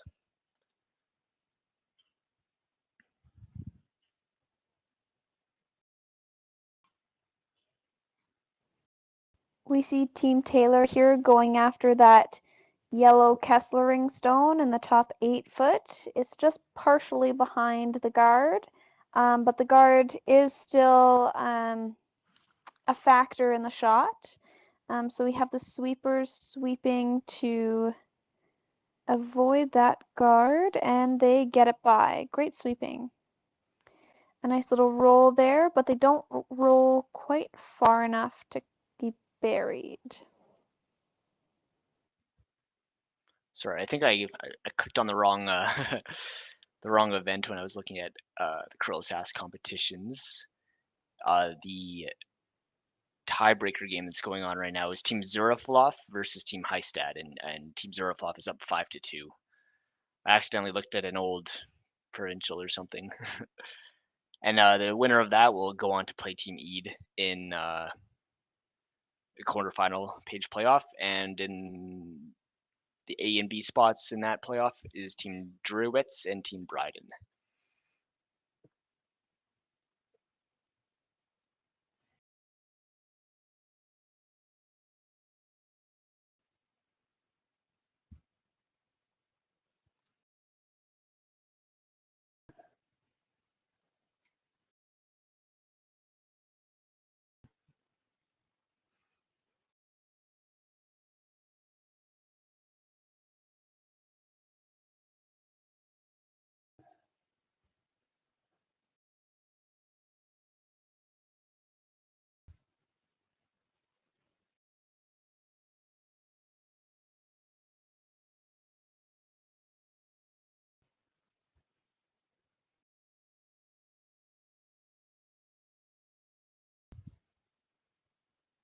Draw around the corner guard, stays just about fully buried.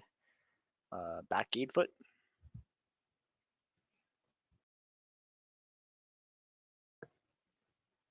We see Kesslering looking to remove that corner guard.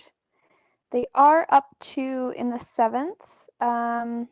So it looks like they're really hoping to force Taylor here or force Taylor to continue to play an open game. Their rock does over curl and they stay as a corner guard, but at least it's theirs and it's close to the ring. So if they need to run it in, they can, or next time they go to peel it, they might get lucky and get that back red one. And the back red one is more open now. It looks like a timeout call by the coach.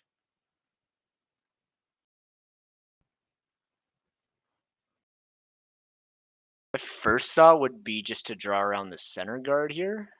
What do you think, Sarah?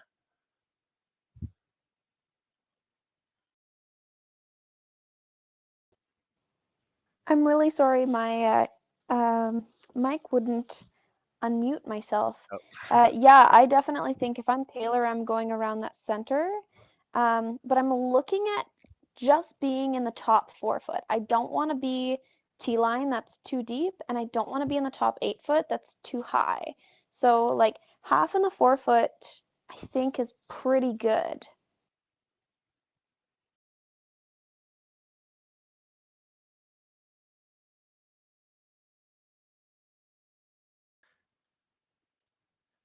Do call the draw around center.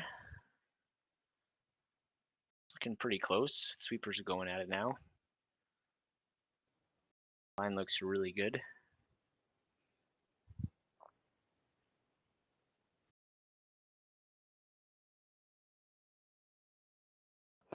Now, if you're Team Kesslering, do you go after... Yeah, there's that run. I think you probably play the run back. It opens up the double. I mean, ideally, you who's to say they can't just stick it perfectly would be best. If it was later in the end, like 1 or 2 shots later, then might just hit the open one. But I do like this call, playing the run back first. And I guess if you undercurl this, you maybe get the side one, but it looks like they're pretty perfect on this shot. And rolling somewhat open, which is also good if you're Kesslering, trying to keep Taylor away from those guards that can protect them. And it does stay for shots, so Team Taylor is going to be forced to hit it.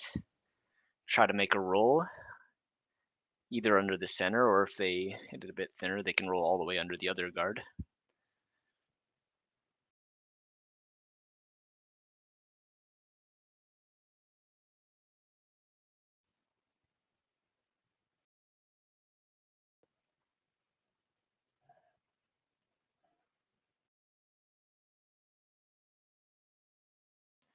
It's hit on the high side and rolls out. So now Team Kesslering will get to open or hit the open stone.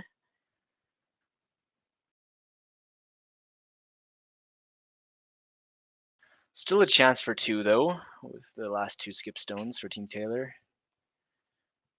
There are guards in play.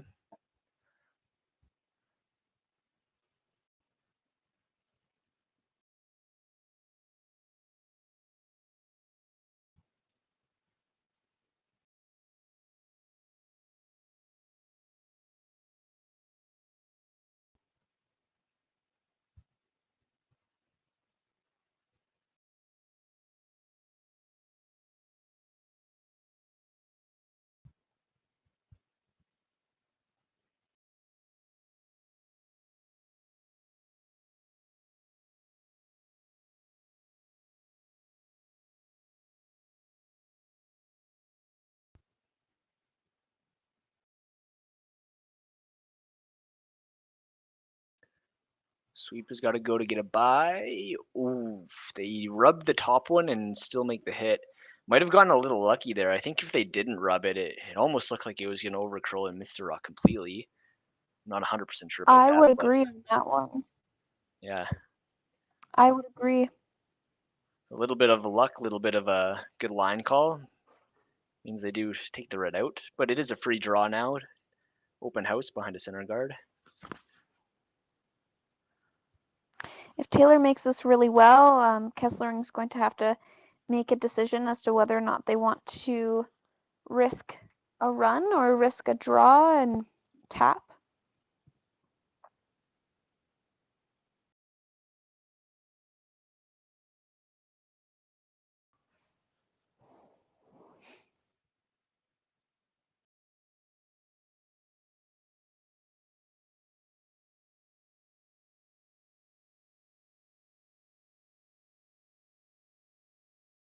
This one's got to curl a mile. Maybe got a little bit wider, caught a bit of a ridge on the outside there. It's not going to quite bury, unfortunately. Kesslering has this open hit now. And, I mean, sticking around under that guard would make it so that Taylor is forced to outdraw it. But if they roll to the side or out, then the blank can continue.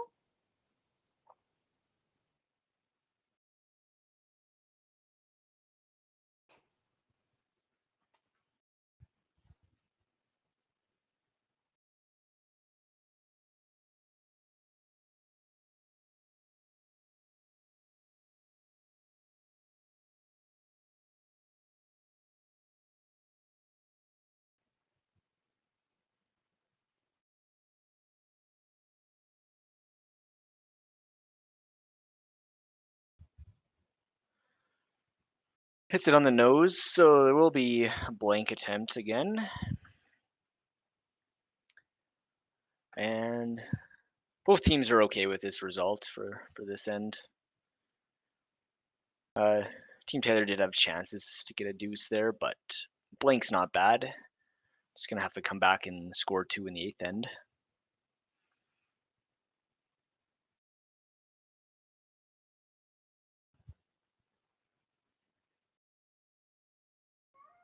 Yeah, absolutely.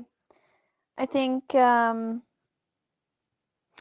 teams might look at trying to count, but I think with a 10-end game and this only being the 7th end, definitely blanking and then trying to get your deuce in the next is good.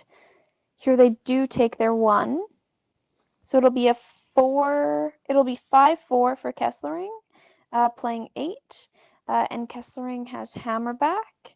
And we hope to see you in the 8th end.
We're back here in the 8th end of the C qualifier at the Women's Provincial Juniors Championship in Saskatchewan. Was there some sort of tick there? I guess the center guard must not have quite been on the center line to start off this end. Team Kesslering in a good spot with a unforced error. The last and Team Taylor. At first, it was looking like they were going to get a deuce most of the end, and then they ended up having a shot at the blank, but over curls and takes one instead. So now Team Kesslering is up one with hammer in 8th end. Pretty good situation. We see them opting to go around their corner here. Taylor does have 2 stones, one on the center line and one just off the center line, covering the 4-foot.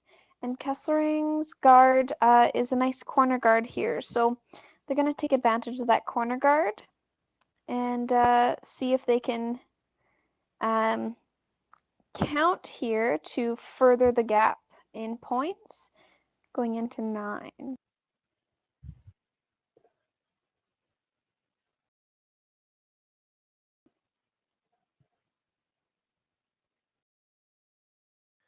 Just taking a look at the curling zone analytics. If you haven't heard of it, it's a really great tool. It's on the curling zone website. You can find certain percentages of winning based on certain situations throughout the game. Here, being up one with hammer with 3 ends remaining in the 2022-2023 season for the women has an 80% chance. 80% of the times the team up is winning. So I find that really useful. I look at it as a skip, so I know certain situations, is this better or is this better? What's a better chances of winning? So it's nice to have. I know like certain teams would rather be, I've seen in the professional levels, sometimes a team will rather be down 2 with hammer in the last end rather than tied without. According to curling zone analytics, that's generally not a good idea, but I've seen professional teams do it. I think especially now with the no-tick rule, the chances of stealing are much higher in those types of situations. I agree that curling analytics are really important and extremely useful. I know a lot of teams are starting to keep their own as well, just to kind of track what's best for their team or how their team does in specific situations. And yeah, it definitely changes the way you can call a game or plan a game if you know when you're at your best. Yeah, just because on average, you might be better tied without, for example. Maybe your team personally is actually really good at getting 3 with hammer, and you're better off being down 2 with. So it's a good point. Maybe that's something my own team should pick up, is making our own analytics and comparing them.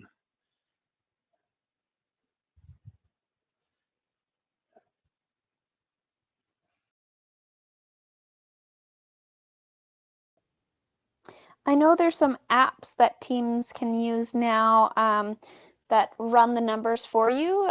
You just have to input what happened. And I also know that you can go based on, you can input comparisons from Curling Zone to see how you stack up versus other teams as well.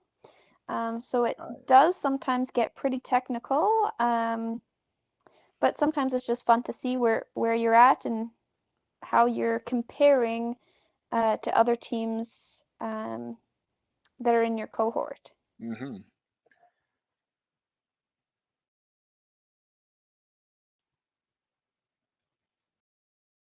Also on curling zone, and there's the well, I forget what it's called exactly, but you can check your steal defense percentages, hammer efficiency scores, things like that. And maybe sometimes you might notice, oh, we give up a lot of steals. Maybe you can adjust your strategy, be a little bit less aggressive with hammer, make sure you don't give up steals.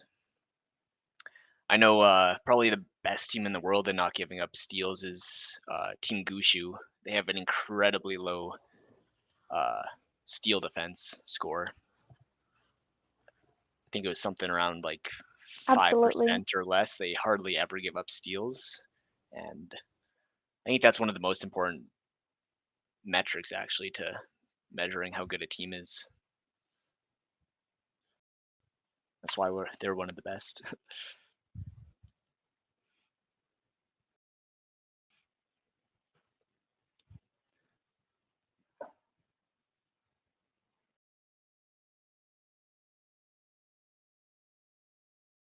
Tap on the nose.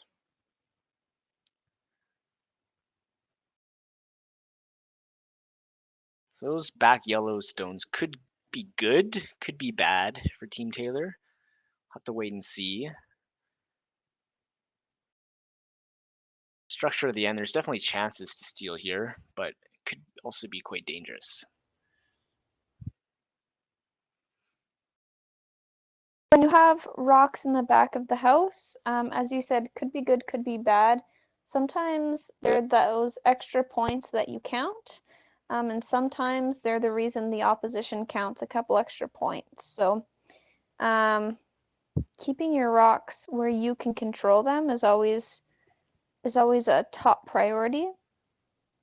We do see Kesslering now has 3 in the rings. A corner guard and 1 behind the house. Taylor has 2 guards up, and it looks like they are hitting and rolling behind the guards. No. I think so, yeah. Never mind. Yep, sorry. I just saw a little shuffle to the side and I didn't know if they were changing their call.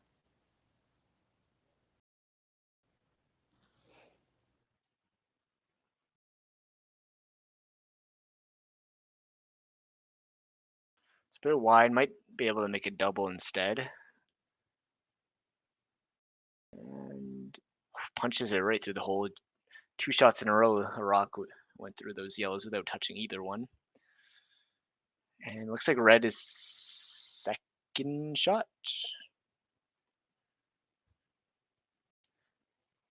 So, and it is buried, so Team Kesslering will draw here.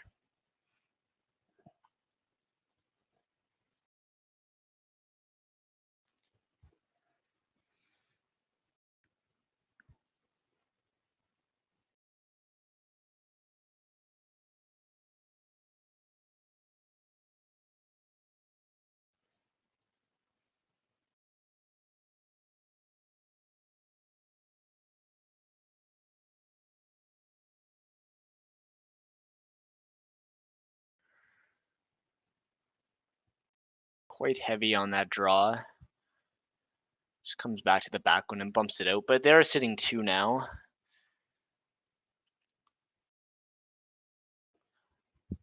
Leaves Team Taylor with a draw. Probably gonna go around the center guard. I think they're talking about going around the other guard, which is covering the edge of the forefoot. It's a lot deeper, so it'll be harder to take out if they can get buried, and that is what they decide on. They figure any rock around that center guard, Team Kesslering will be able to get at with a hack weight shot.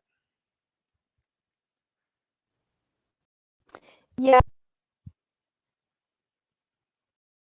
High like that and good ice like this, that's always a possibility. It is nice though that both teams have options no matter what, based on what the opposition does. This does need to curl and it looks a little bit heavy for this path.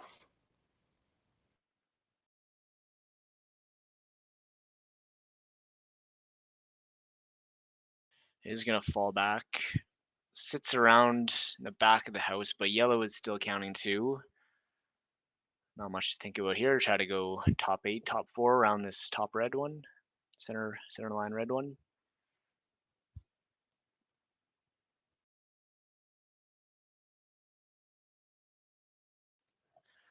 It's tough when you play an outside draw like that. Yeah, they were probably assuming that it's going to be slower out that wide side with a bit more frost on the ice, and it's kind of a guess. You're like, okay, I got to throw it harder, but how much harder? And turned out that this time it was just 6 feet deep.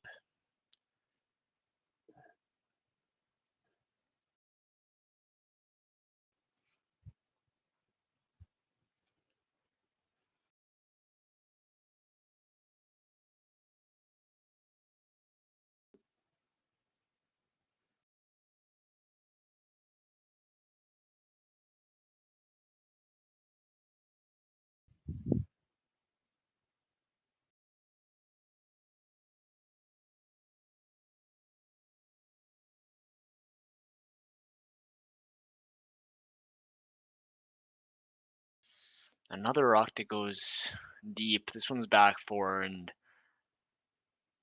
this is probably biggest shot of the game so far. If this is made perfectly, it's at least a force, if not a seal. However, you got to be really precise. If you're not perfect, there could be a shot at 3 or 4 for sure.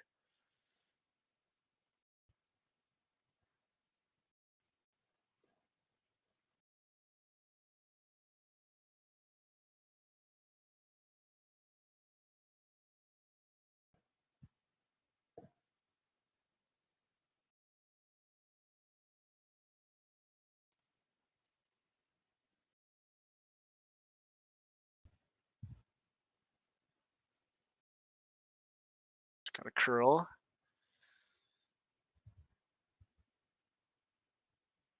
So we go in plan B. They're going to draw around it. It's not bad. Good plan B there. Second shot now, and not really anything easy for 3. Or might not be anything at all, as far as I can tell. It's probably just going to be a draw for 2, I think, is the call here. I don't know if your mic unmuted again, Sarah, but what do you think about the draw versus some other shot? Yeah, I think the rocks are pretty far away. All you have to do is hit the 8 foot on this. And then, you get your 2, you keep moving, and you're up by 3 now. So I like it. I don't think I would get too greedy about going after the back one. I guess you could, but if you over curl and you just tick yours in the 4 foot, you might give them 1 just because you were looking at getting, maybe a potential 4. So yeah, get your 2 and keep moving is my opinion. I agree 100%. Yeah, be a really tough shot to get a 3 hitting that back one, if there's anything at all. Strush.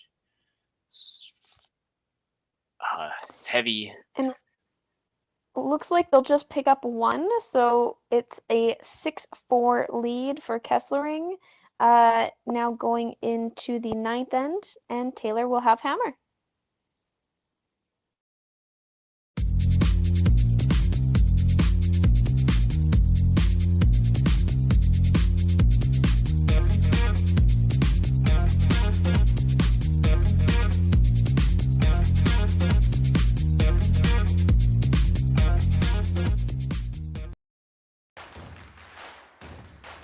Imagine being able to stream every curling game from every sheet from any event, be it your Wednesday league game, bonspiel, or corporate event.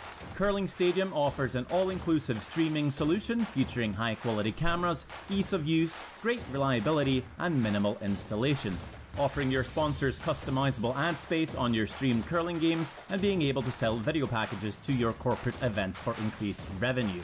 With Curling Stadium, you can stream to any device, be it your mobile phone, tablet, or computer. Push the feed to your desired platform, be it Facebook, YouTube, or any other social media. Curling Stadium is simply the way forward. Where it's commonplace in other sports to televise every game, we want to do the same. Curling is a global sport, and it's time it gets the coverage it needs. Make your curling club the next Curling Stadium.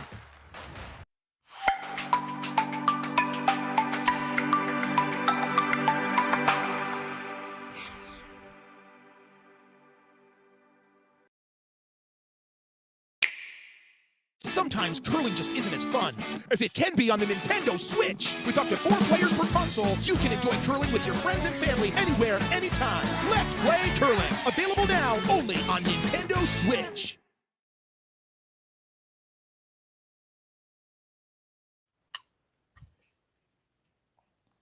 All right, and we are back in the ninth end. It looks like Kesslering has a guard up close to the center line, and Team Taylor is opting to go behind it.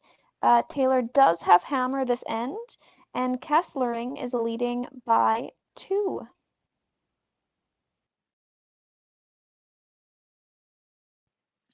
Interesting call here. I would have thought they'd throw up a corner guard.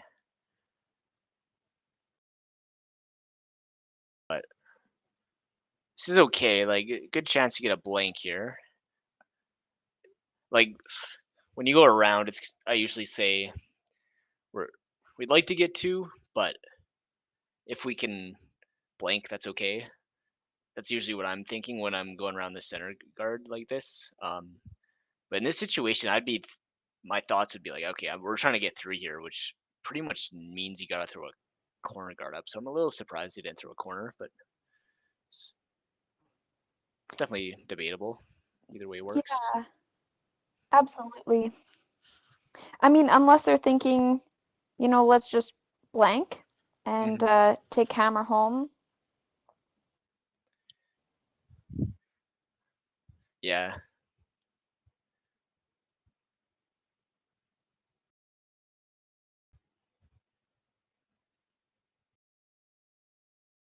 Nice shot. And just to take out that draw. And now a corner guard is coming up. Interesting. I don't know why they wouldn't throw a corner on their first shot, but they're throwing it now.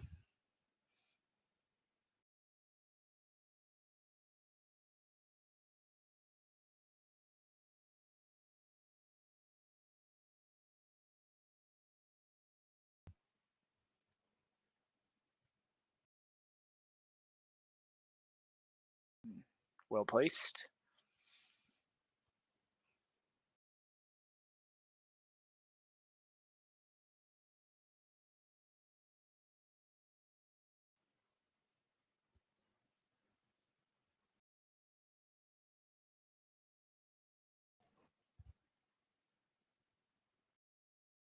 Looks like they're going to come around, try to sit in the top 4 area.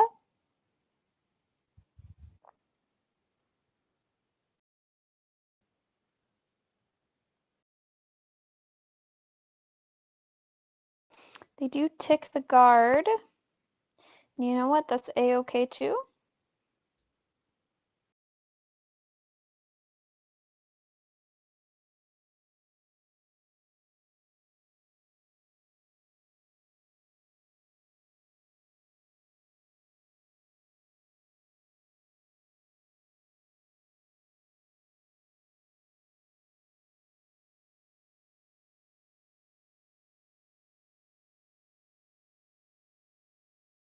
It's nice we can see the clocks. Both teams still have plenty of time for these last 2 ends.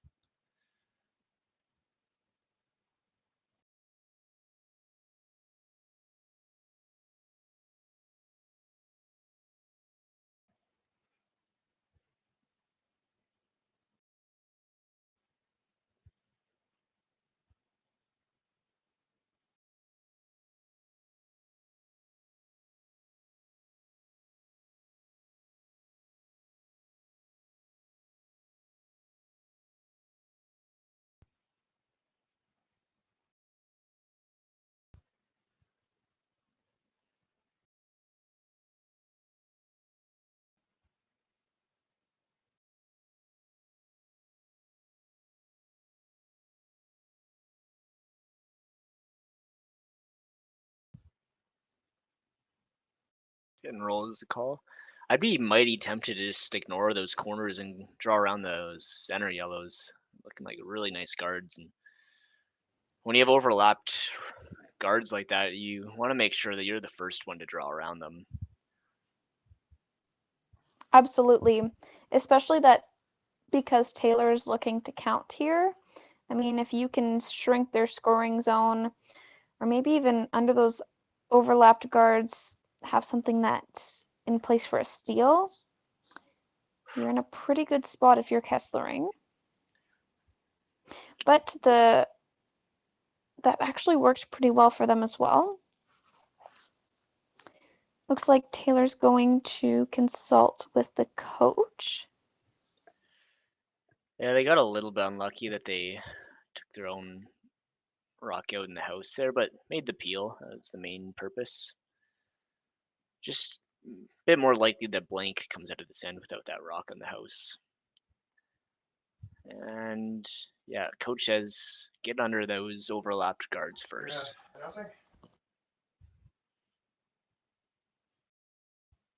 The call to go around those overlapped guards is absolutely a good call. Make Kesslering chase, and who knows, you might get 2 or 3.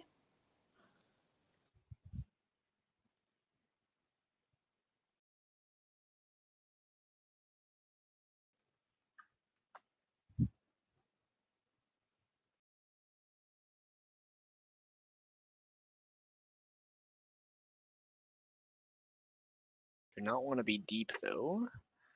And it stops, top 4. Half open though.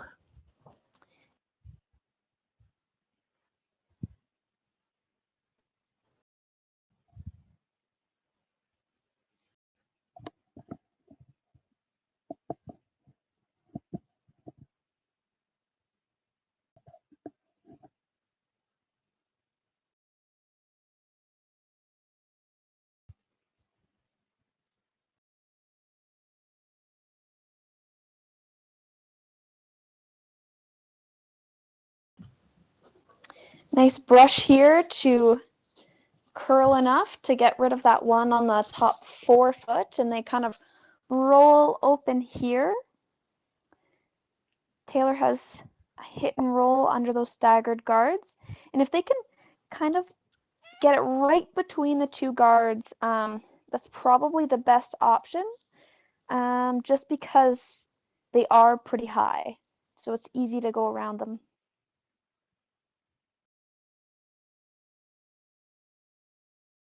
Yeah, and if not, taking this rock out, should be keeping the blank alive.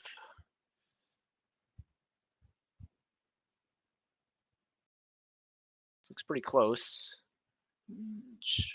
Ooh. Does jam though, and doesn't get it buried either. So now Team Kesslering's going to be able to sit 2. I think they have just enough room. They'll be able to make that hit and roll without jamming back. Yeah, I would agree. And even if they just like hit and roll under the red guard, let Taylor try to go around, or if they hit and roll under the center and take out theirs in the back house, either one is fine. Oof. But it looks like they're just going to move the red one sideways.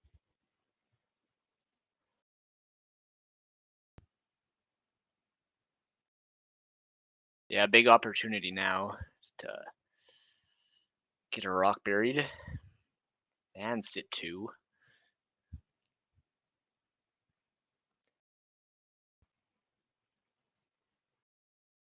I like this call coming around the wider side.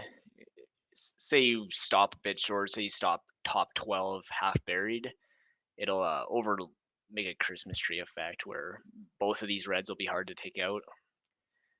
If you come up short on the other side, say top 12 half buried, then Team Kesslering would have a hit and roll off the back red underneath. So I like this call. I fully agree. Can you explain to anyone at home who might not know the term Christmas tree what that would look like, or explain what it would look like in curling? Sure. So if you imagine that shot that Team Taylor just threw was about half buried under that yellow guard, it would also be guarding about half of the back red one. And with that kind of overlap, Team Kesslering wouldn't be able to hit either red one and roll in, and there wouldn't be a double either. So sometimes you can kind of make a draw and make a guard at the same time, and that's what they were trying there. Or maybe that's not what they were trying. They might have been just trying this shot, which is really good too. Awesome. Thank you so much.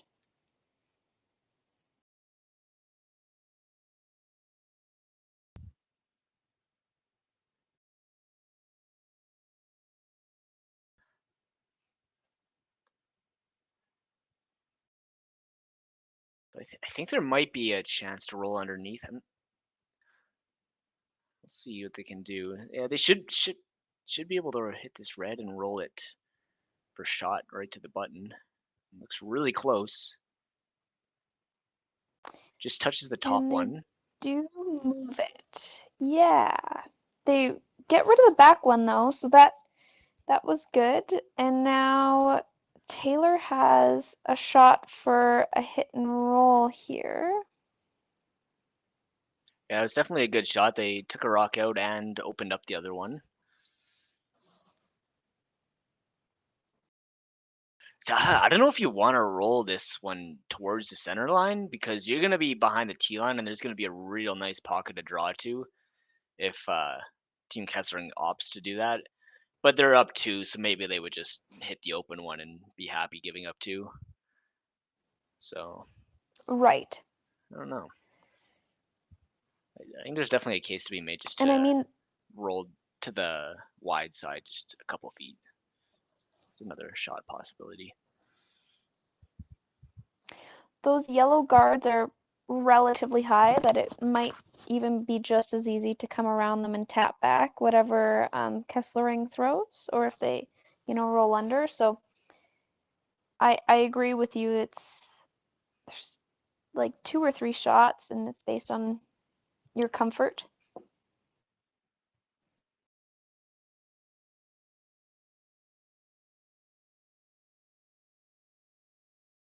That's a really good roll though.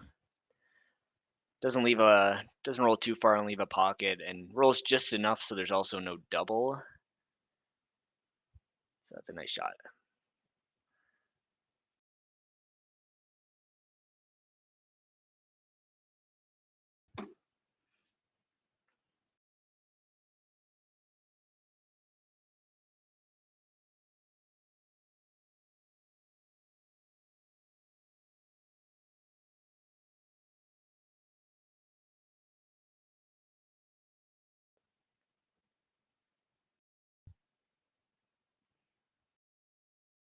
Bit of a consultation with the coach, deciding which rock they want to hit and roll off of.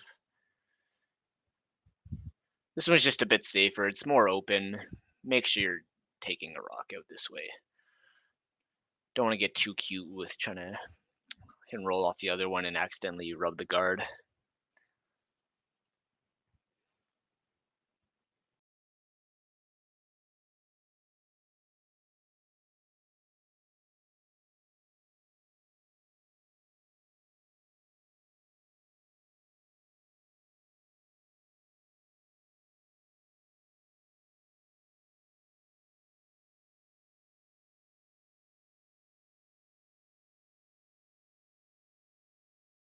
Final shot for Cara Kesslering coming down.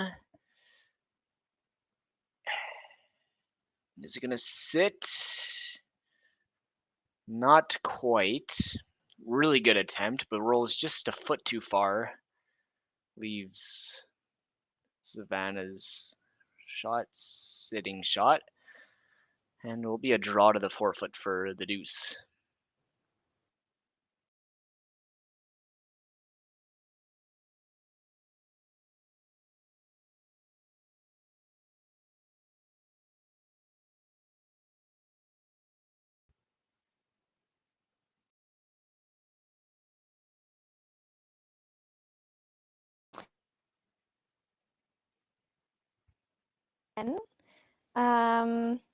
It does give Kesslering hammer, but Taylor's proven that they've been able to throw up some pretty good guards and go around some pretty nice guards. So a steal, will probably be their main focus. I don't know if they'll be hitting too much to start the end, but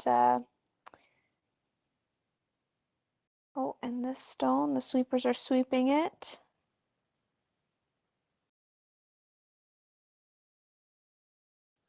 Oh, and that's really close. Really close. I think it might be just short. It's close though.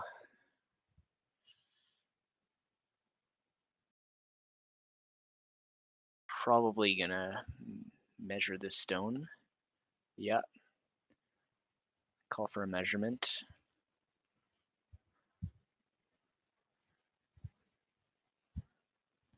What do you think? What do you see? Can you tell?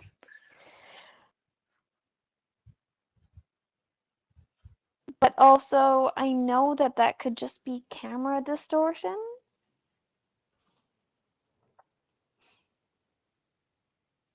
Mm-hmm.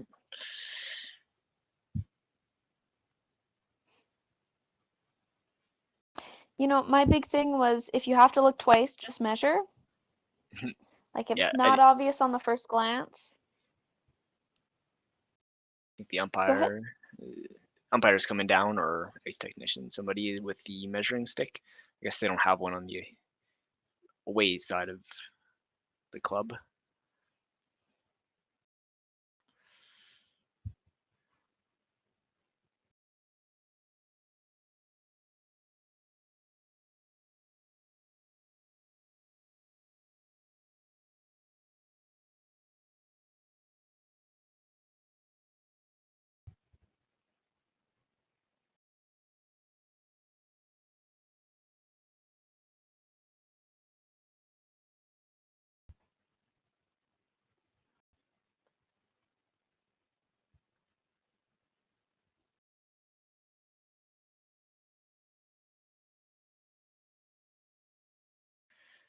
Yellow is closer, so it'll just be a 1 for Team Taylor, which leaves them down 1 without hammer heading into 10.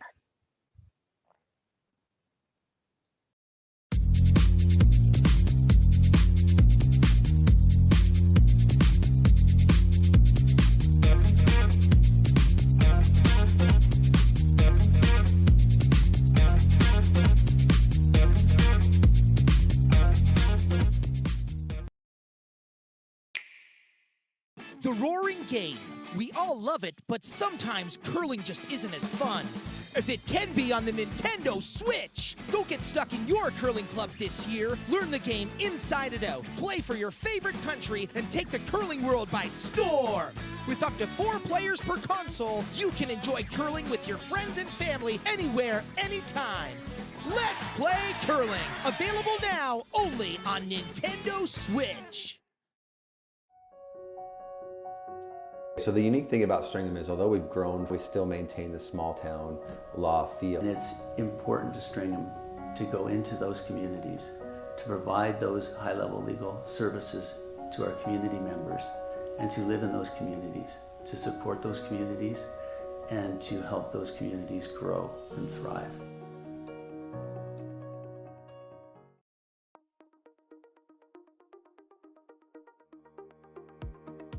CURLSASK is proud to announce Friday, January 27th as the Affinity Credit Union Curling Day in Saskatchewan. We reached out to Saskatchewan for help with creating a new t-shirt design for this special day. We received over 20 submissions from people all over the province. But there could only be one winner.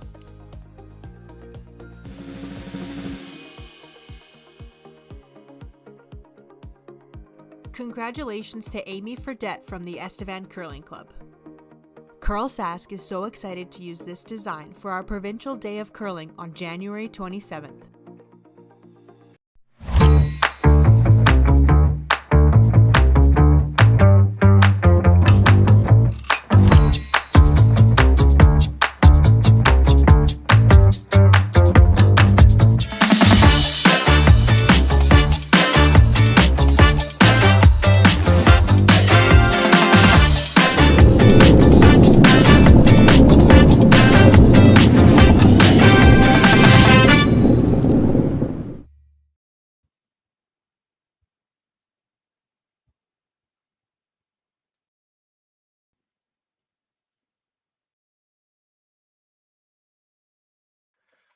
We're back here in the final end.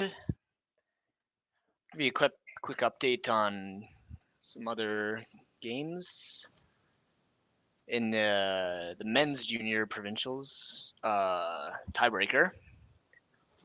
Team Heistad and Team Zuraflov are tied 5-5 after 8. Oh, sorry, score just came in. Heistad's up 6-5 after 9. So we also have our other junior women C qualifier. And let me see if I can find that.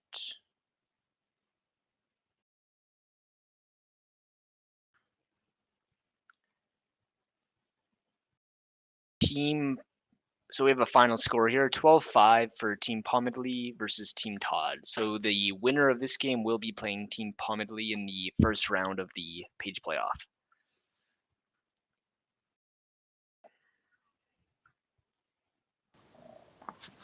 And in this game here, we have Kesslering up 6-5 against Taylor. Kesslering does have hammer.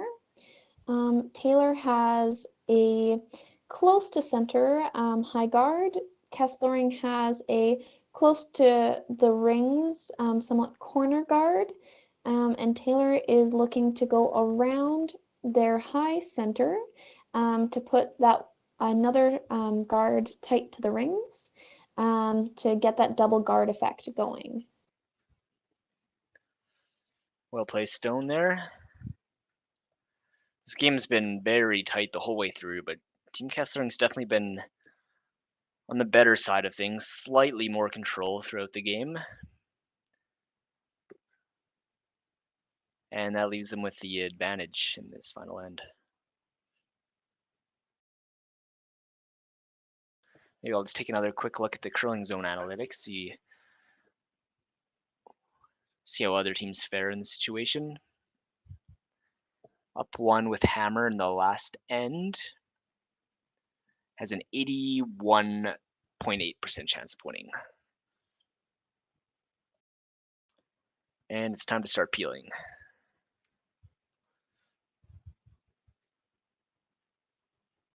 Oh, really nice shot there. Clears off 2 guards. The one red does roll into the house top 8. And the shooter sticks around, but it's much open. Very good shot. Much more open than it was.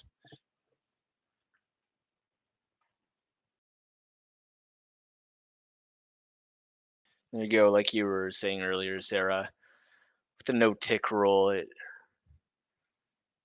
maybe takes a little bit of pressure off the leads, not having to make ticks, but you have to have your seconds making shots like that in order to make sure you're not giving up a steal.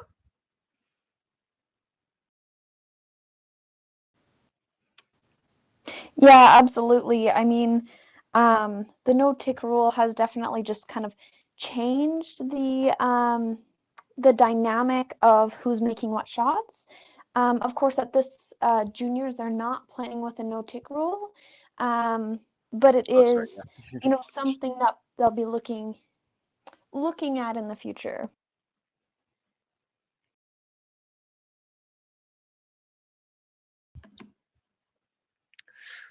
And this, making Team Taylor wanted this one to stop as a guard. It comes a bit deep and leaves a double now. Pretty close to right on the nose, but they might be trying to make it over the tops so that they don't leave their shooter around for a center guard. Is what they're trying, but misses it completely, unfortunately, and one really great shot followed by one not so great shot. And now it's not looking great again. And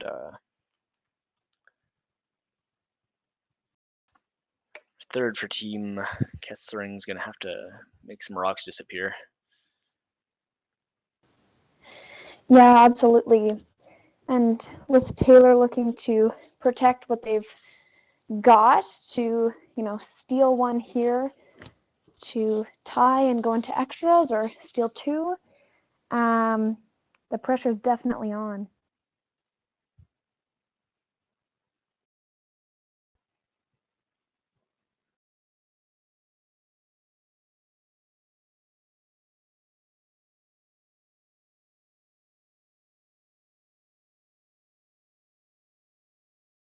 well-placed guard.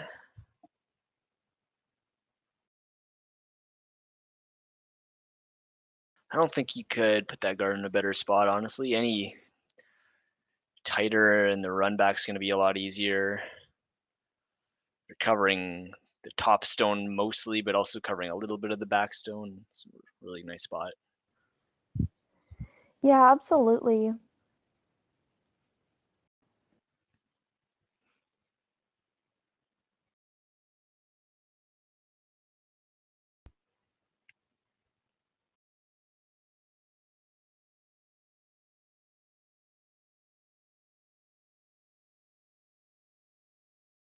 Second flash in a row from Team Kesslering, and all of a sudden they're thinking, ooh, we might not even be getting to an extra end. What if we're going to give up a steal at 2 now? Yeah, absolutely. It's so interesting how a game can change with just 1 or 2 rocks. And we know both of these teams can make all the shots. We've seen them make them all game. But sometimes it's just like a fluke that, you didn't make one, and now it's looking pretty good for Taylor. I think I'd be looking at the intern draw around this top 12 rock. Get a second stone in there. I don't think a rock that's full 8 is good enough to steal necessarily. No, I think the coach is thinking the same here. I also think you've got 3 stones left, so you need to think about all 3 of them right now. And you need to think about what Kesslering's going to do with theirs, because, if you go a guard, let's say Kesslering puts one in right behind it, now what are you doing? Let's say, you tap yours and you leave a double, what's Kesslering doing? So I think you have to think about all your stones right now in this shot. Just talking to the coach, they decided on throwing the guard. Do you like the guard? I don't mind it. I think next shot they would definitely have to play something different, but yeah, I don't mind the guard here. It's not my first thought, but I think it's okay.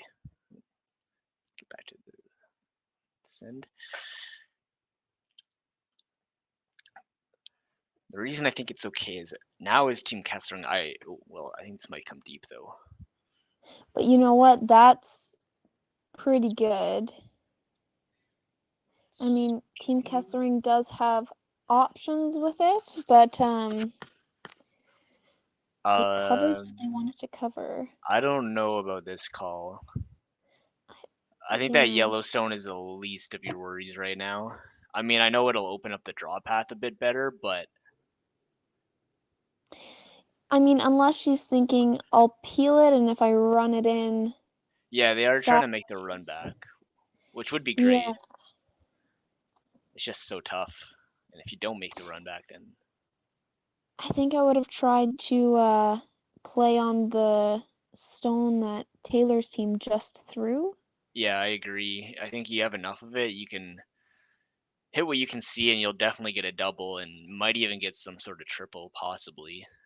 Yeah, exactly. But you know what?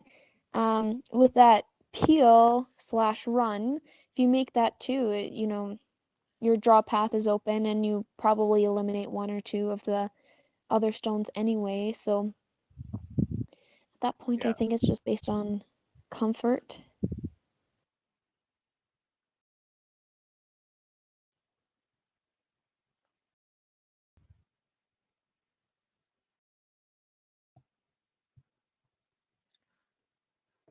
Another discussion here, and it's almost the same situation. Do you draw around with the intern, or do you throw a guard up?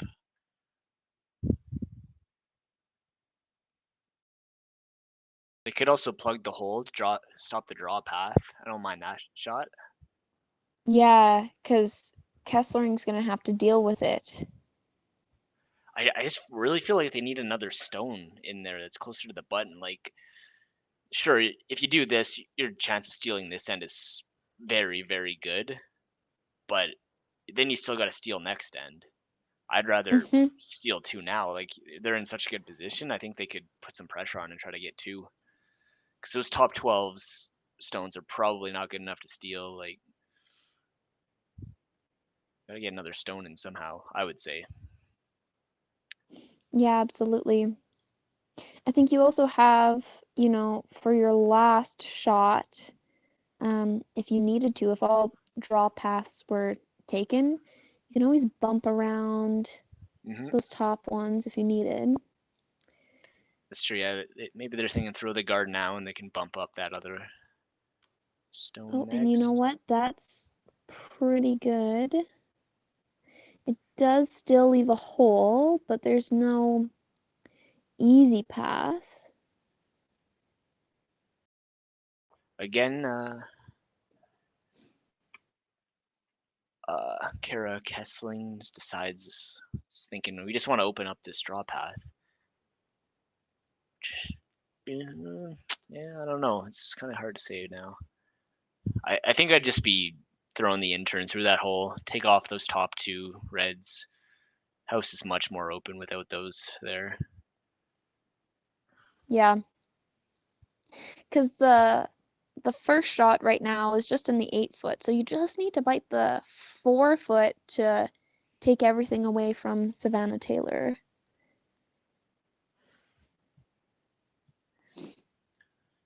Looks like that they're gonna go with what I suggested. Try to make this double. I don't think you have to worry about keeping your shooter around. Just roll it all the way out, and you should have something to win on your last, I would think.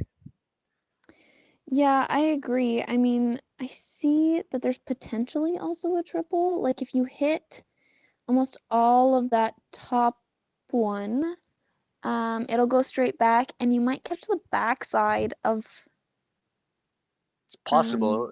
If you can get close enough to nose, you might touch it. They can't see the whole rock though, so I don't know if Yeah. it might be there. You're right. It's close to say. Oh, and I just got a text from my dad asking if there's a possible triple. Great sweeping here. I'm gonna guess not gonna touch it, but we'll see. Yeah, just not quite. Very close though. Yeah.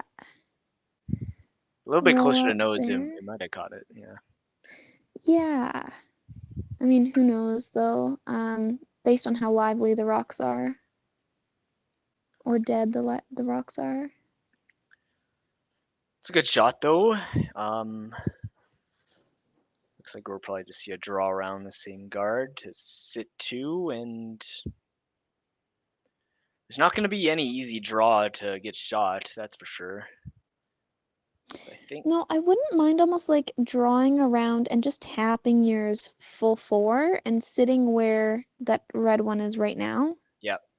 Yeah, I agree. It looks like they're calling top 12, but there's no reason to stay top 12. They might as well at least come frozen, get that second shot as close as possible, or yeah, if they can, even bump it back a couple feet.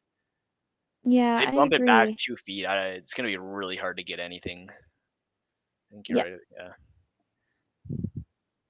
Because right now, I mean, Kesslering does have the intern draw just to touch the 4-foot.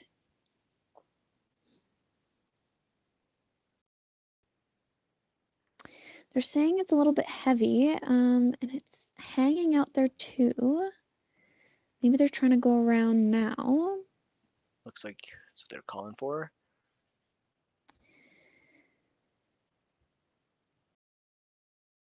It's not bad. You know what? That's a good shot too. Not bad at all.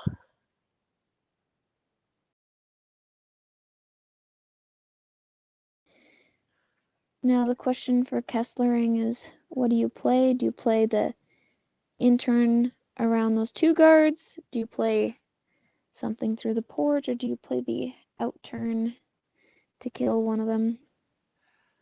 My first thought would be the intern through the hole with like just a heavy draw, like a back line, maybe back 8 kind of thing. And you probably can't straight draw there because the corner guard's in the way, but you can rub off the top one and just roll into the forefoot with back 8 weight, maybe back line. Yeah. Yeah. A little risky though, because if you're heavy, you might just miss everything and lose the game. I think if I was playing that, I'd just play it with like back 4, touch Back the 4 side of maybe? it, Yeah. roll into the top forefoot, and just make sure that theirs is like staying in the 8-foot at an angle. Yeah. But You can I throw don't back know. 4 too, and if you come up light, I mean, if you're on top of the red, you're going to be second shot and going into an extra. Yeah, exactly. Seems like that's what they're calling. Could also play the out turn through the hole. Just wouldn't have backing that way, and you'd be running out of forefoot as your rock curls. But the out turn should be there too if they wanted to.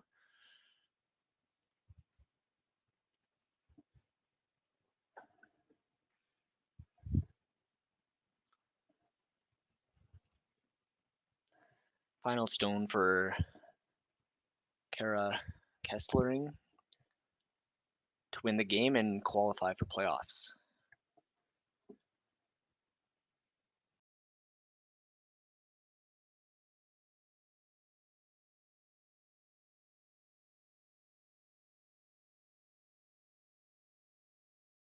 And the sweepers are on it right away.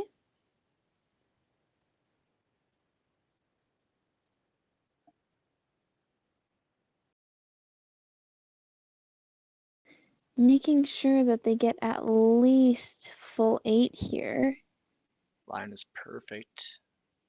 Has to be And it is. wonderful. Nice toss, good sweeping. Both teams played incredibly. I mean, Taylor really turned it around at the end, which was fantastic. It just goes to show what the great shot making does. Yeah, they definitely had some pressure on in that last, and it was starting to look a bit scary, but 2 nice shots by Skipper and score their 1, win the game. Well played. Great. Well, thank you so much for to the Swift Current Curling Club. If any of the spectators tonight that were watching sees any of the sponsors on the ice or on the girls' jackets, definitely look at supporting those businesses as those businesses support curling. And thanks so much for listening to us this evening.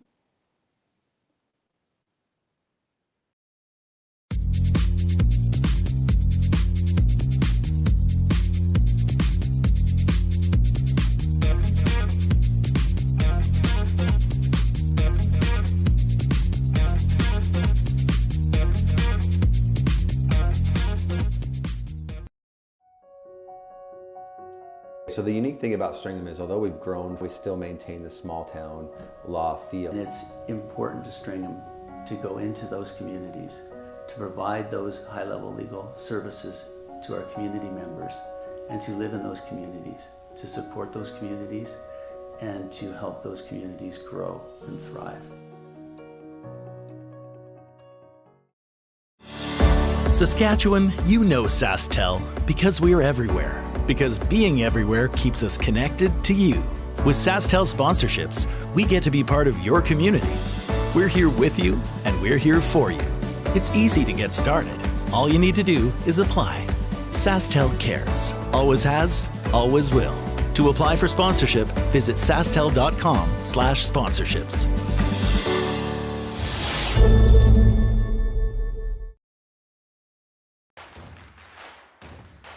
Imagine being able to stream every curling game from every sheet from any event, be it your Wednesday league game, bonspiel, or corporate event.